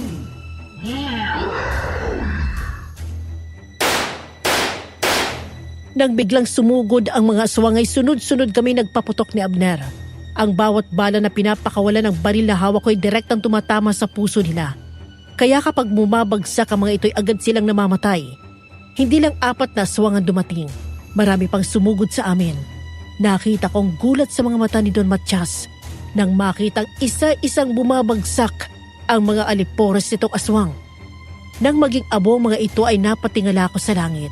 Bilog pa palang buwan, kaya binaril ko na binaril ang mga aswang. Nagkamali siya ng sinugod dahil hindi kami mga ordinaryong sundalo ni Abner. We are highly trained soldiers. Sinanay at hinubog sa mga matitinding labanan. Kaya naming humarap sa 20 kalaban na kami lang 2. Bukod doon, pareho kaming sniper.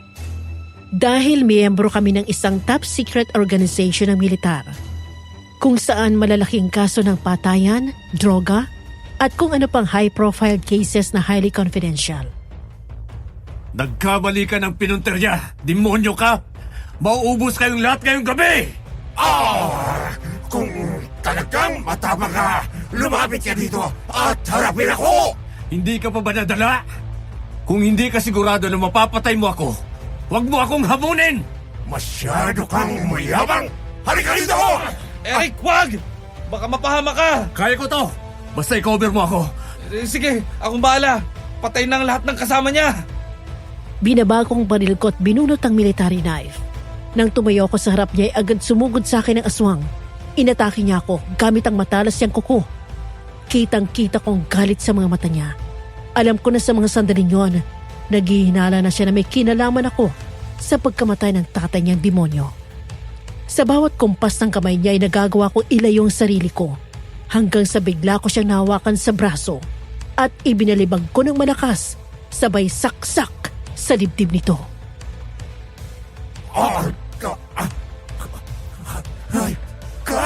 Mas hayop ka!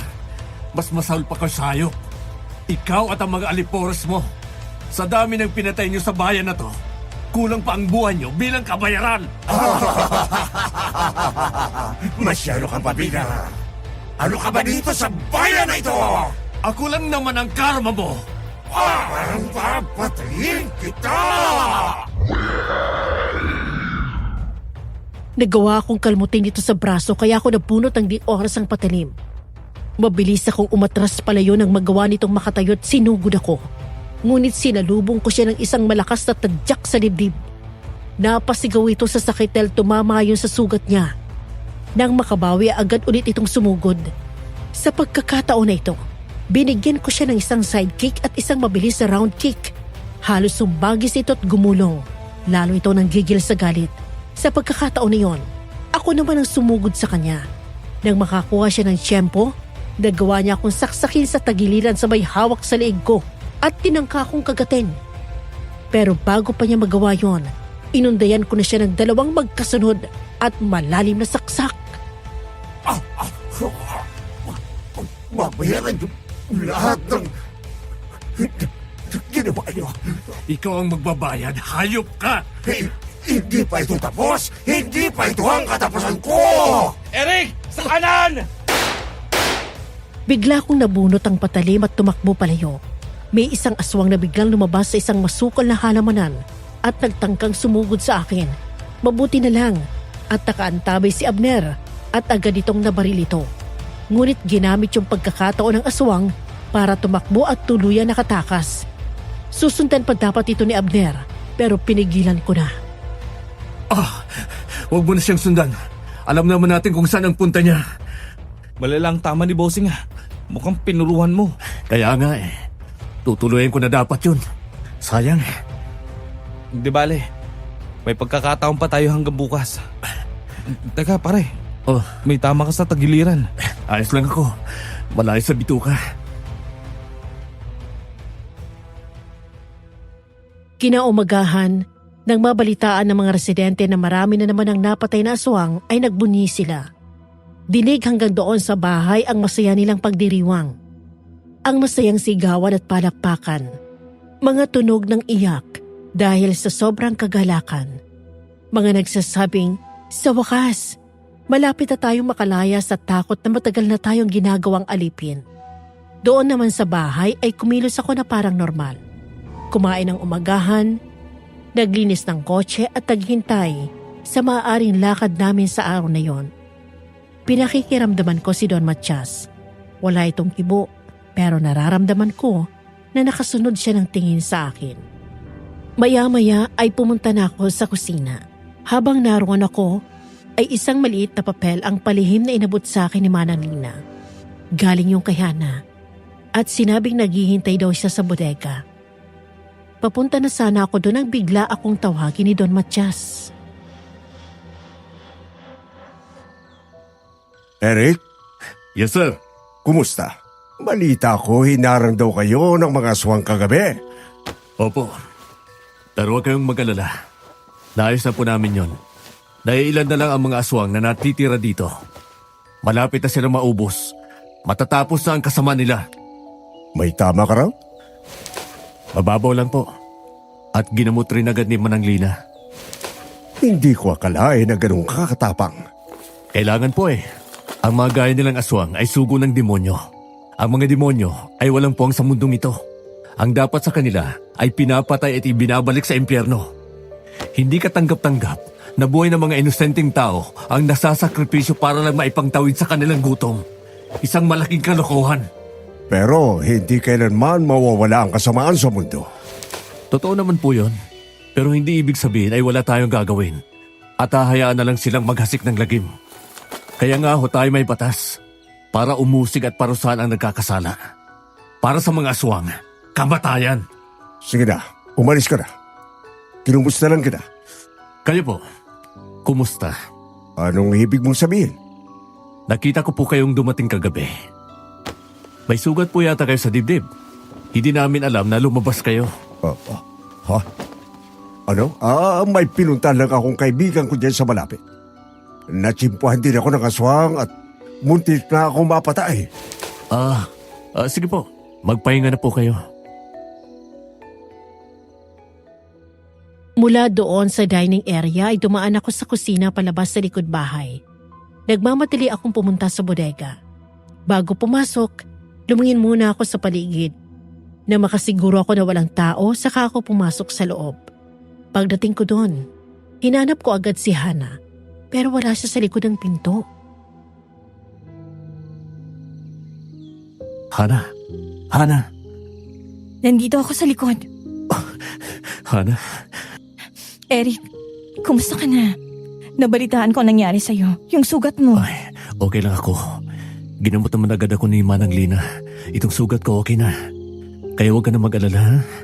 Siya nga pala, maganda ka. Mamayang gabi aalis na tayo. Talaga? Oo. Nauna nang umalis si Abner, pero nakaantabay siya kasama ng grupo namin. Para sakaling may humabol sa atin, nakanda sila. Si Manang Lina. Isasama natin siya. Nasabi ko na rin sa kanya ito. Sige, maghahanda na ako ng mga gamit ko.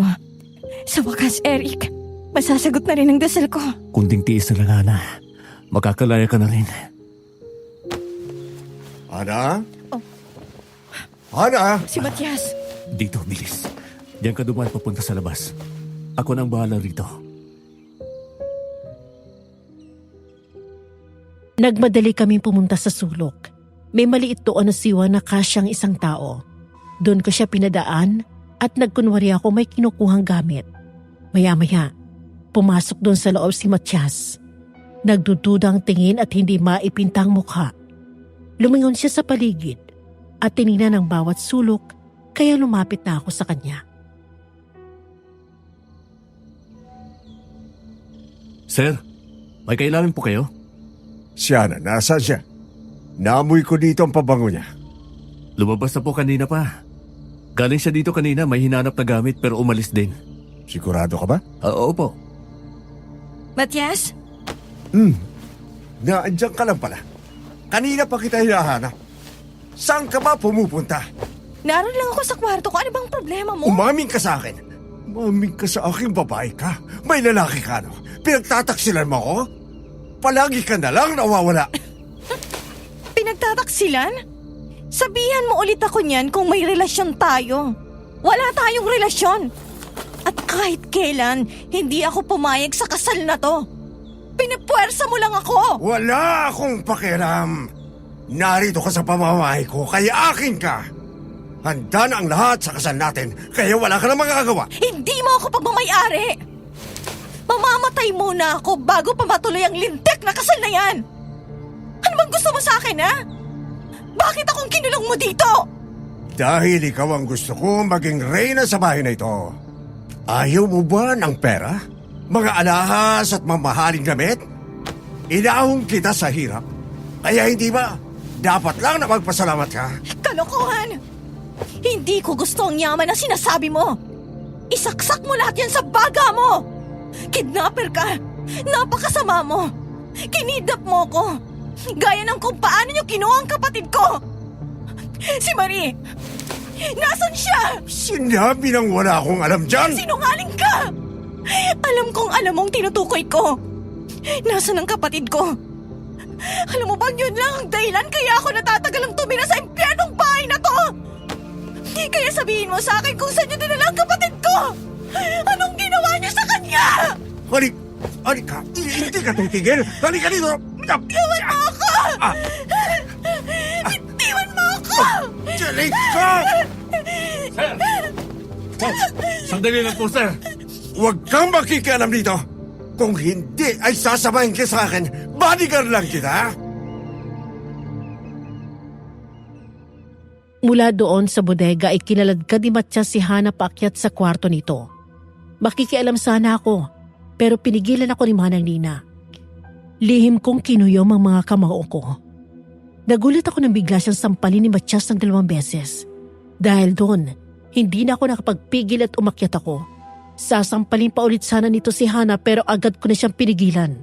Hinarang kong sarili ko sa kanya at halos na itulak ko palayo si Matias.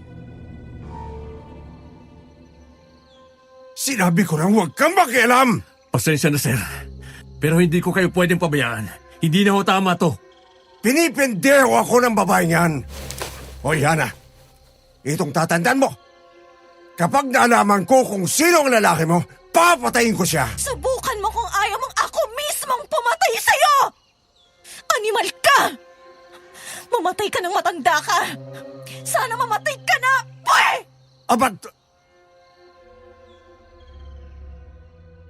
Nang mga sandaling yon, tuluyang humulagpos ang itinatagong galit ni Hana para kay Matias. Nakilala ko siya na lagi mahinahon, pero ngayon, daig pa niyang tigre sa sobrang galit sa matanda. Kung may patalim siguro siyang hawak, nasaksak niya na si Matias. Ilang sandali pa, lumabas ng silid si Cecil at humarap sa ama. Leave her alone, Dad! Hayaan mo siya sa lalaki niya! Hindi ka naman mahal ng babaeng yan! Bakit mo pinipilit? huwag kang makialam dito, Cecil! May pakialam ako! Dahil kapag natuloy ang kasal niyo at namatay ka, may kahati pa ako sa mamanahin ko! Bastos kang bata ka! Buhay pa ako pero nag-aabang ka na kagad ang mamanahin mo! Oo! Ang totoo, hinihintay ko na lang din kung kailan ka mamamatay. Kahit sa pera mo man lang ay may pakinabang ako sa iyong matanda ka. Hana, kung aalis ka, sabihin mo lang sa akin at tutulungan kita. Huwag mo lang hanapin ang kapatid mo. Matagal na siyang patay. Kung ganon, totoo nga. Oo! Sa tingin mo? May magtatagal kasama tong matandang to at ang tatay niya? Wala! Hindi mo naman siya nakasama ng matagal kaya madali mo na lang makakalimutan yon. Ang isipin mo ay ang sarili mo. Umalis ka na dito! Pakialam, Merap! Ginagalit mo talaga ako. Lina, ikantado mo ang pinto ng kwarto ni Hana. At ikaw na bata ka, halika dito. Tingnan ko ang tapang mo. Demonyo ka! Kayo ng tatay mo, demonyo! Sinusumpa kitang animal ka! Isang araw ay lalamunin ka rin ng lupa! Sa hindi malamang dahilan ay hindi tumuloy sa pag-alis si Matias ng araw na yon. Pasado 7:00 ng gabi nang makatanggap ako ng tawag mula kay Abner. Ayon sa kanya, daroon siya sa labas ng baryo at naghihintay sa amin. Kailangan na naming umalis, kaya pinuntahan ko na si Hana na hanggang ngayon ay nakakulong pa rin. Si Manang Nina at Naya ay nauna ko ng pinaalis ng maliwanag pa. Dahan-dahan akong pumasok sa bahay. Madilim doon at wala kahit anong senyales na naroon si Matias. Nagmadali ako umakyat pagkatapos sa sinira kong padlock gamit ang baril ko na may silencer. Nang pumasok ako doon, nakita ko si Hana na nasa sulok. Nang makita niya ako, mabilis siyang tumakbo palapit at mahigpit naming niyakap ang isa't isa. Nasaan ang mga gamit mo? Eto, Halika na. Naghihintay na sila sa atin. Nagmadali kaming bumaba at tumakbo palabas sa bakuran, pero bago pa man din kami makalapit sa gate, mula sa gilid ng bahay ay lumabas si Matias at humarang sa daraanan namin. Ngumisi siya at umalingaw-ngaw ang nakakatakot na tawa nito na parang demonyo galing sa ilalim ng lupa. Pagkatapos sa harap namin, unti-unti siya nagbago ng anyo at naging aswang. Mga taksil! Alam mo si Eric ang lalaki mo, Hana? Matagal na akong nakakalata sa inyong dalawa.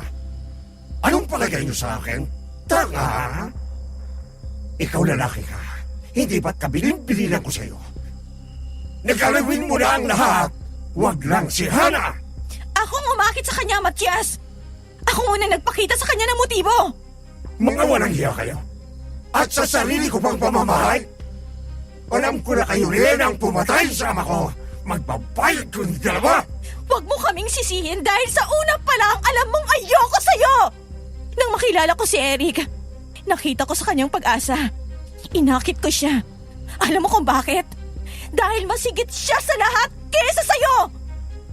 Ayoko magpakasal sa matandang amoy lupa na gaya mo! At hindi ako magpapakasal sa demonyo nagpapatay sa mga magulang ko! Nagagalit ka dahil napatay namin ang tatay mo? Kung ganon, amanas na tayo! Dahil ikaw rin ang pumatay sa pamilya ko! Kaya, umalis ka sa daraanan namin. Bigla kong binaril si Matias. Tinamaan ko siya ng isa. Pagkatapos ay nakatakbo siya at nagtago. Sinamantala namin ito at nagmadali kaming tumakbo palabas ng bahay. Hanggang sa matigilan ako nang marinig namin ang malakas na sigaw at iyak ni Cecil na humahabol sa amin. Ang mga sumunod na narinig namin ay siya nagpatigil sa amin, lalo na kay Hana. Ate! Ate Hana! Ako to! Si Marie! Marie? Ikaw si Marie? Gusto ko lang natawagin ka sa ulat huling pagkakataon. At para sabihin sa'yo na matagal mo nang nahanap ang nawawala mong kapatid. Ako yon. Pero matagal nang pinatay ni Don Noel at Don Matias ang buong pagkatao ko. Alam ni Manang Lina ang lahat. Siya ang magsasabi sa'yo. Marie! Hana! Biglang bumitaw sa akin si Hana at tumakbo palapit kay Cecil. Pagkatapos ay nagyakap ng mahigpit ang magkapatid. Malakas na umiyak ang dalawa at tila ayaw nang humiwalay pa sa isa't isa. Ayaw ko mang gawin. Kinakailangan kong hilahin si Hana palayo dahil anumang oras, tiyak na lalabas muli si Matias. Halika na, Hana. Maabutan nila tayo. Sandali lang. Marie, sumama ka na sa amin. Please, halika na! Hindi na, ate! Wala na akong kinabukasan. Sira na ang pagkatao ko. Wala nang natira sa atin. Inubos na nila lahat. Sorry ha. Sorry sa pagtataray ko. Sa kamalditahan ko sa'yo. Sinadya ko yun para itaboy ka at iligtas ka mula kay Matias. Hana! Bumili ka rito! Hana, halika na. Tumakbo ka na, ate! Takbo! Walang nagawa ang magkapatid kung hindi ang bitawan ng kamay ng isa't isa. Tumakbo kaming dalawa palayo. Eksakto lumabas si Matias at sinubukan kaming habulin. Pero hinarang ni Cecil ang sarili niya. Sa isang iglap, nagulat na lang kaming dalawa sa mga sumunod na nangyari. Biglang sinaksak ng aswang si Cecil sa tiyan ng ilang beses at huli sa dibdib hanggang sa bumagsak ito. Marie! Marie!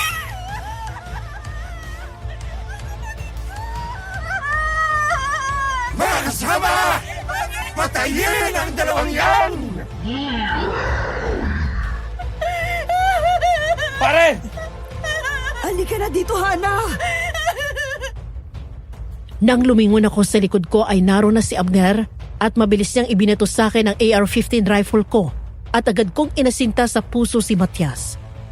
Habang si Hana naman ay kasama si Manang Lina na takot na nagtatago sa likod namin.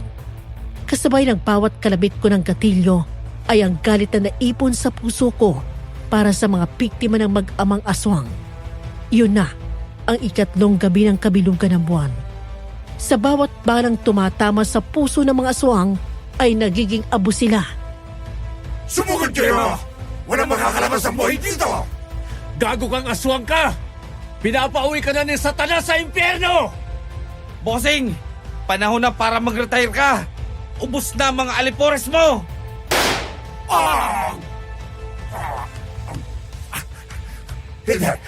Hindi pwede mangyari ito. Nangyayari na, Matias!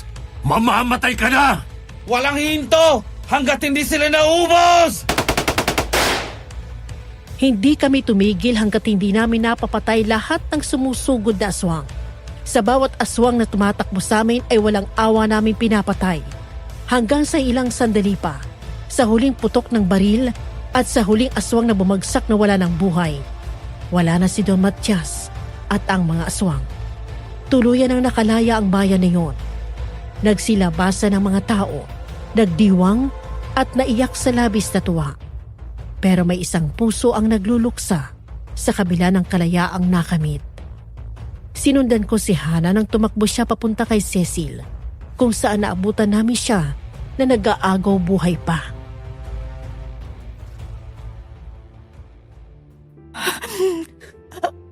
Marie!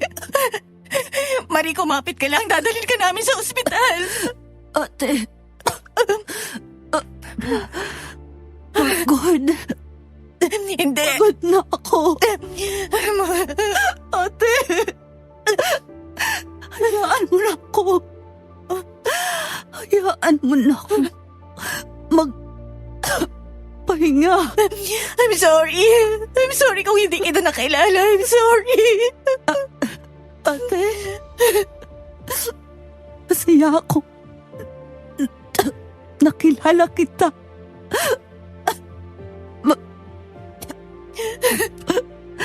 Bago ako mawala.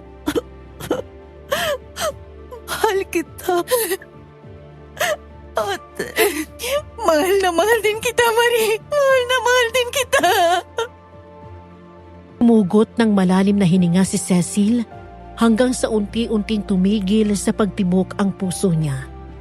Umiyak ng malakas si Hana habang yakap ang wala ng buhay niyang kapatid. Habang ako'y nasasaktan na nakikita siya sa ganong kalagayan. Hindi ko maisip kung gaano kasakit yon para kay Hana. Ang malaman na ang kaaway mo pala, ang kapatid mo. Pero huli na ang lahat. Ngunit sa kabilang banda, nagpapasalamat pa rin ako na kahit sa huling sandali ay nagkakilala sila.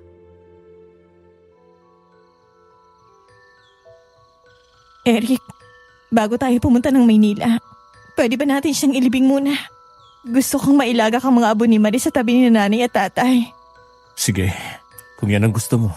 Manang Lina, bakit hindi mo sinabi sa akin na si Cecil palang kapatid ko? Alam mo na hinahanap ko siya. Tsaka paano niya nalaman na siyang kapatid ko? Patawarin mo ko, Hana. Yun kasi ang bilin sa akin ni Cecil. Huwag ko daw sabihin sa'yo ang totoo. Dahil ayaw niyang madamay ka sa impyernong buhay niya kasama ang mag-amang yon. Nang dumating ka dun sa bahay at nalaman niya na may nawawala ang kapatid na eksakto sa edad niya at araw ng kapanganakan niya, naghinala siya dahil gusto na rin niya kayong hanapin at makilala noon pa. Pina-DNA test niya kayong dalawa. At dun niya nalaman ang totoo. Saan siya tinago na mag-amang yon? Sa Amerika. Dun siya tumira hanggang sa magdalaga siya. Kahit kailan ay hindi anak ang tingin ni Matias sa kanya, mas lalo na si Don Noel. 13 anyos pa lang si Cecil nang napansin ko na kursunada na siya ni Don Matias. Hinihintay niya itong magdalaga. Pinaalagaan niya ang katawan nito hanggang susumapit na ang 18 years old. Doon na nagsimula ang kalbaryo niya. Harinihinan siyang ginahasat ng mag-ama. Minsan, sabay sila sa pambababoy kay Cecil. Halos mabaliw siya nung una pero katagalan ay namanhid na siya. Ang gusto ng mag-ama ay mabuntis siya at manganak ng bagong lahi ng aswang. Pero sa tuwing nagbubuntis si Cecil, ay lihim niyang pinapalaglag ang mga bata. Kulang pa sa kanilang salitang demonyo. Mga hayop. Mga hayop sila. Ang importante ngayon ay patay na sila. Pinagbabayaran na nila ngayon ang lahat ng kasalanan nila. Ngayong wala na rin si Marie, panahon na para ang pagtuunan mo ng pansin ay ang sarili mo. Sigurado ako na yon ang gusto ni Cecil na gawin mo. Matapos naming maipakremate ang mga labi ni Marie o Cecil, ay sinama ko si Hana sa Maynila at doon kami tuluyan nagsama. Habang si Manang Lina at Naya ay mas piniling bumukod ng ibang tirahan. Ilang buwan na nakakalipas at habang tumatagal na nagsasama kami, ay mas nakikilala namin ang isa't isa. Siyempre, hindi mawawala ang away o hindi pagkakaunawaan. Pero gaya rin ng ibang normal na mag-asawa, ay inaayos namin ito at napag-uusapan. Dahil malapit lang sa kampo ang bahay ko, nang makalabas ako ng opisina ay wala pang 10 minuto nakauwi na kaagad ako. Napangiti ako at nadatan ko si Hana na nagluluto. Matapos naming kumain ay sabay pa kami naligo. Habang nagsusuklay siya ng buhok, yumakap ako sa kanya mula sa likod at hinalikan niya sa leeg.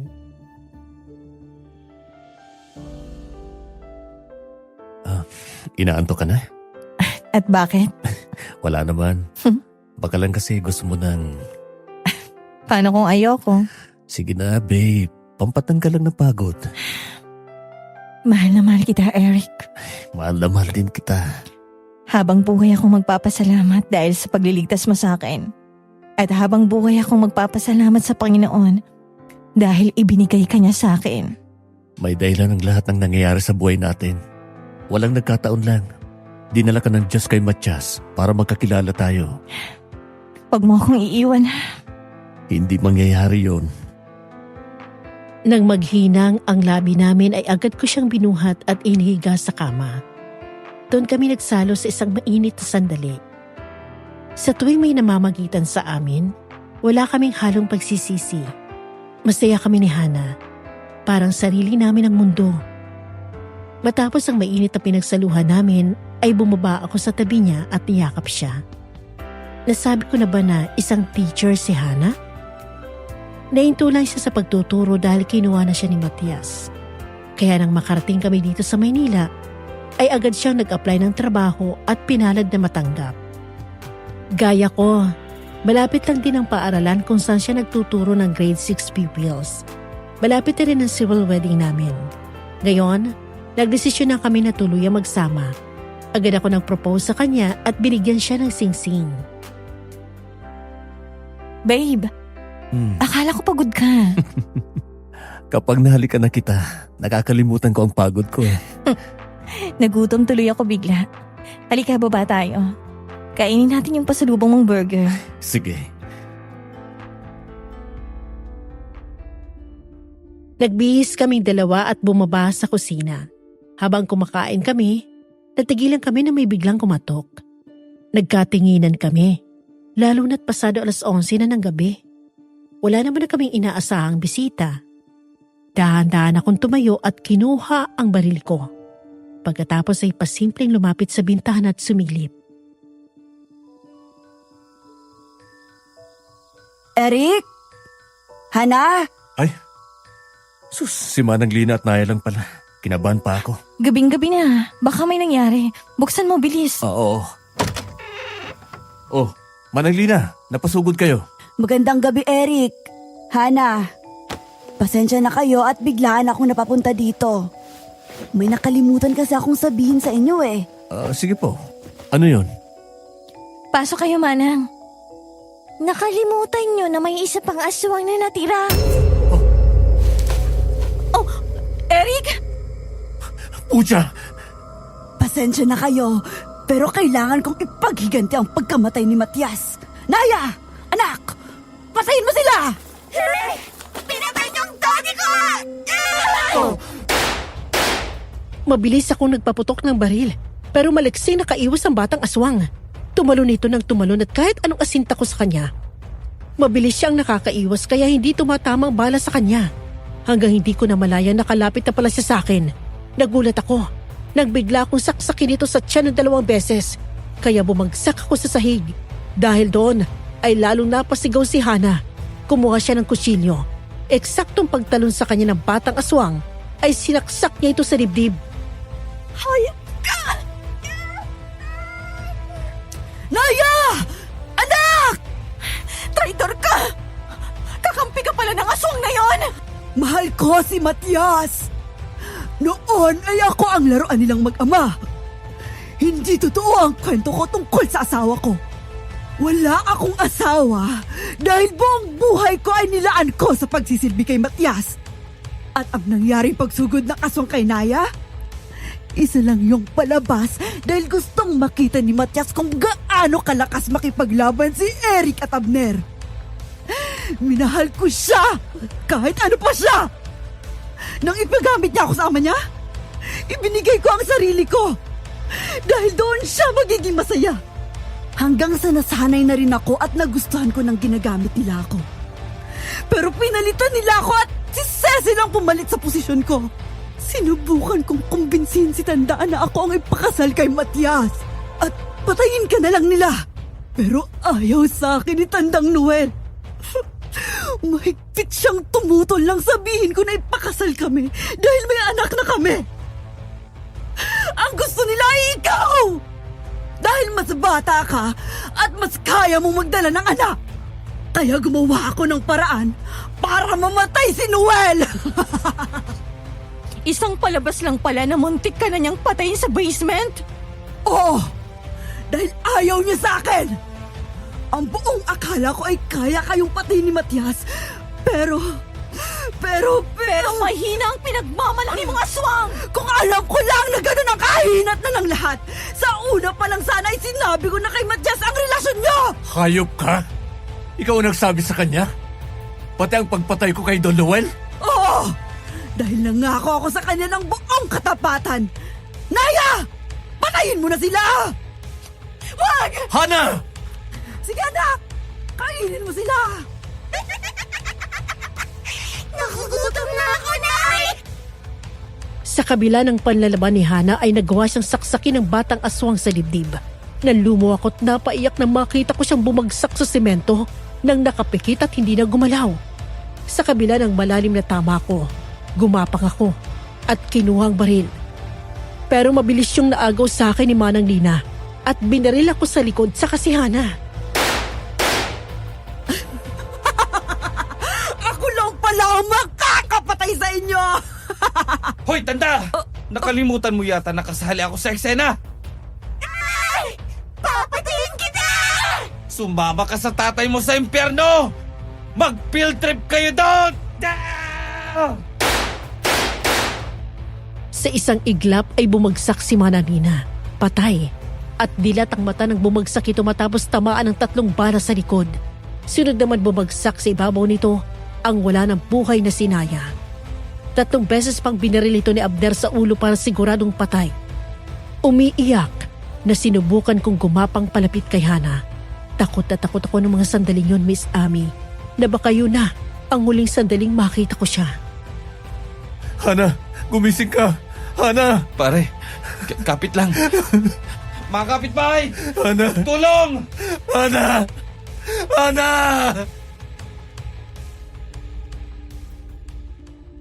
Dahan-dahan ako nagmulat ng mga mata matapos ako maalimpungatan at narinig ang mga boses sa paligid ko. Nang maalala ko si Hana, ay biglang nagising ang diwa ko. Akma akong tatayo pero biglang nanakit ang katawan ko. Doon ko naalala mga sugat ko sa katawan. Natigilan ako nang makita ko sa kabilang kama si Hana.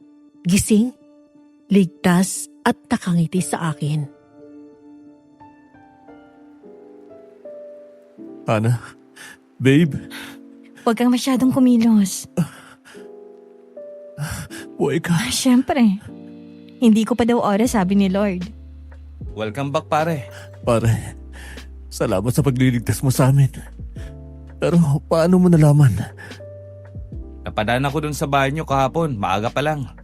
Tapos nagtaka ako na nakita ko si Manang Lina doon. Kasama niya yung bata eh. Parang nagmamanaman sila kaya kinutuban na ako. Pinabantayan ko habang may ginagawa ako sa opisina. Nasa kanto lang ako nung tinawagan ako nung nagbabantay sa kanila na pinasok daw kayo dito. Kaya nagmamadali akong sumugod. Utang namin siyang buhay namin, Abner. Wala yon. Hindi na kayo iba sa akin. Ang mahalaga, ligtas kayo. Anong sabi ng doktor? Ligtas na daw kami. Kaya wala kang dapat ipag-alala. Ganun din ang sabi niya sa'yo. Sandali lang. Kami? Buntis ako, Eric. 5 weeks na daw sabi ni Doc. Talaga? Magkaka-baby na tayo? Oo. Salamat sa Diyos at hindi ako sa tiyan nasaksak. Natakot ako. Ang akala ko mawawala ka na sa akin. Hindi pa mangyayari yon. Matagal pa. Magsasama pa tayo hanggang sa pagtanda natin, di ba? Makikita pa natin ang mga magiging apo natin. Ikaw ang pinakamagandang pangyayari na hindi ko inaasahan na dumating sa buhay ko. Hindi ako nagsisisi na sumugal sa'yo. Mahal na mahal kita. Kayo na magiging mga anak natin. Mahal na mahal din kita. Sa bawat misyon na tinatanggap ko, alam ko nang isang pa ako ay nakalibing na sa hukay. Handa ako mamatay sa ngalan ng tungkulin. Pero nang makilala ko si Hana, ay nagbagong pananaw ko sa buhay. Gusto kong lumaban para mabuhay at pakauwi sa kanya at sa mga anak namin. Sa ngayon ay maayos at tahimik na kami nagsasama. Teacher pa rin siya at sundalo pa rin ako. Hindi na lang ako tumatanggap ng mga delikadong misyon ngayon dahil ayoko nag-aalala sa akin ng pamilya ko, lalo na ang asawa ko. Pero sa misyon ko kay Don Matias, natutunan ko kay Hana at Cecil ang salitang sakripisyo. Sa ngalan ng pagmamahal sa pamilya, kahit ano ay kaya nilang gawin. Kahit pa ang kapalit ito ay sarili nilang buhay. Sana'y may natutunan kayo at nagustuhan nyo ang kwento ko. Hanggang dito na lang at maraming salamat. Nagmamahal, Eric.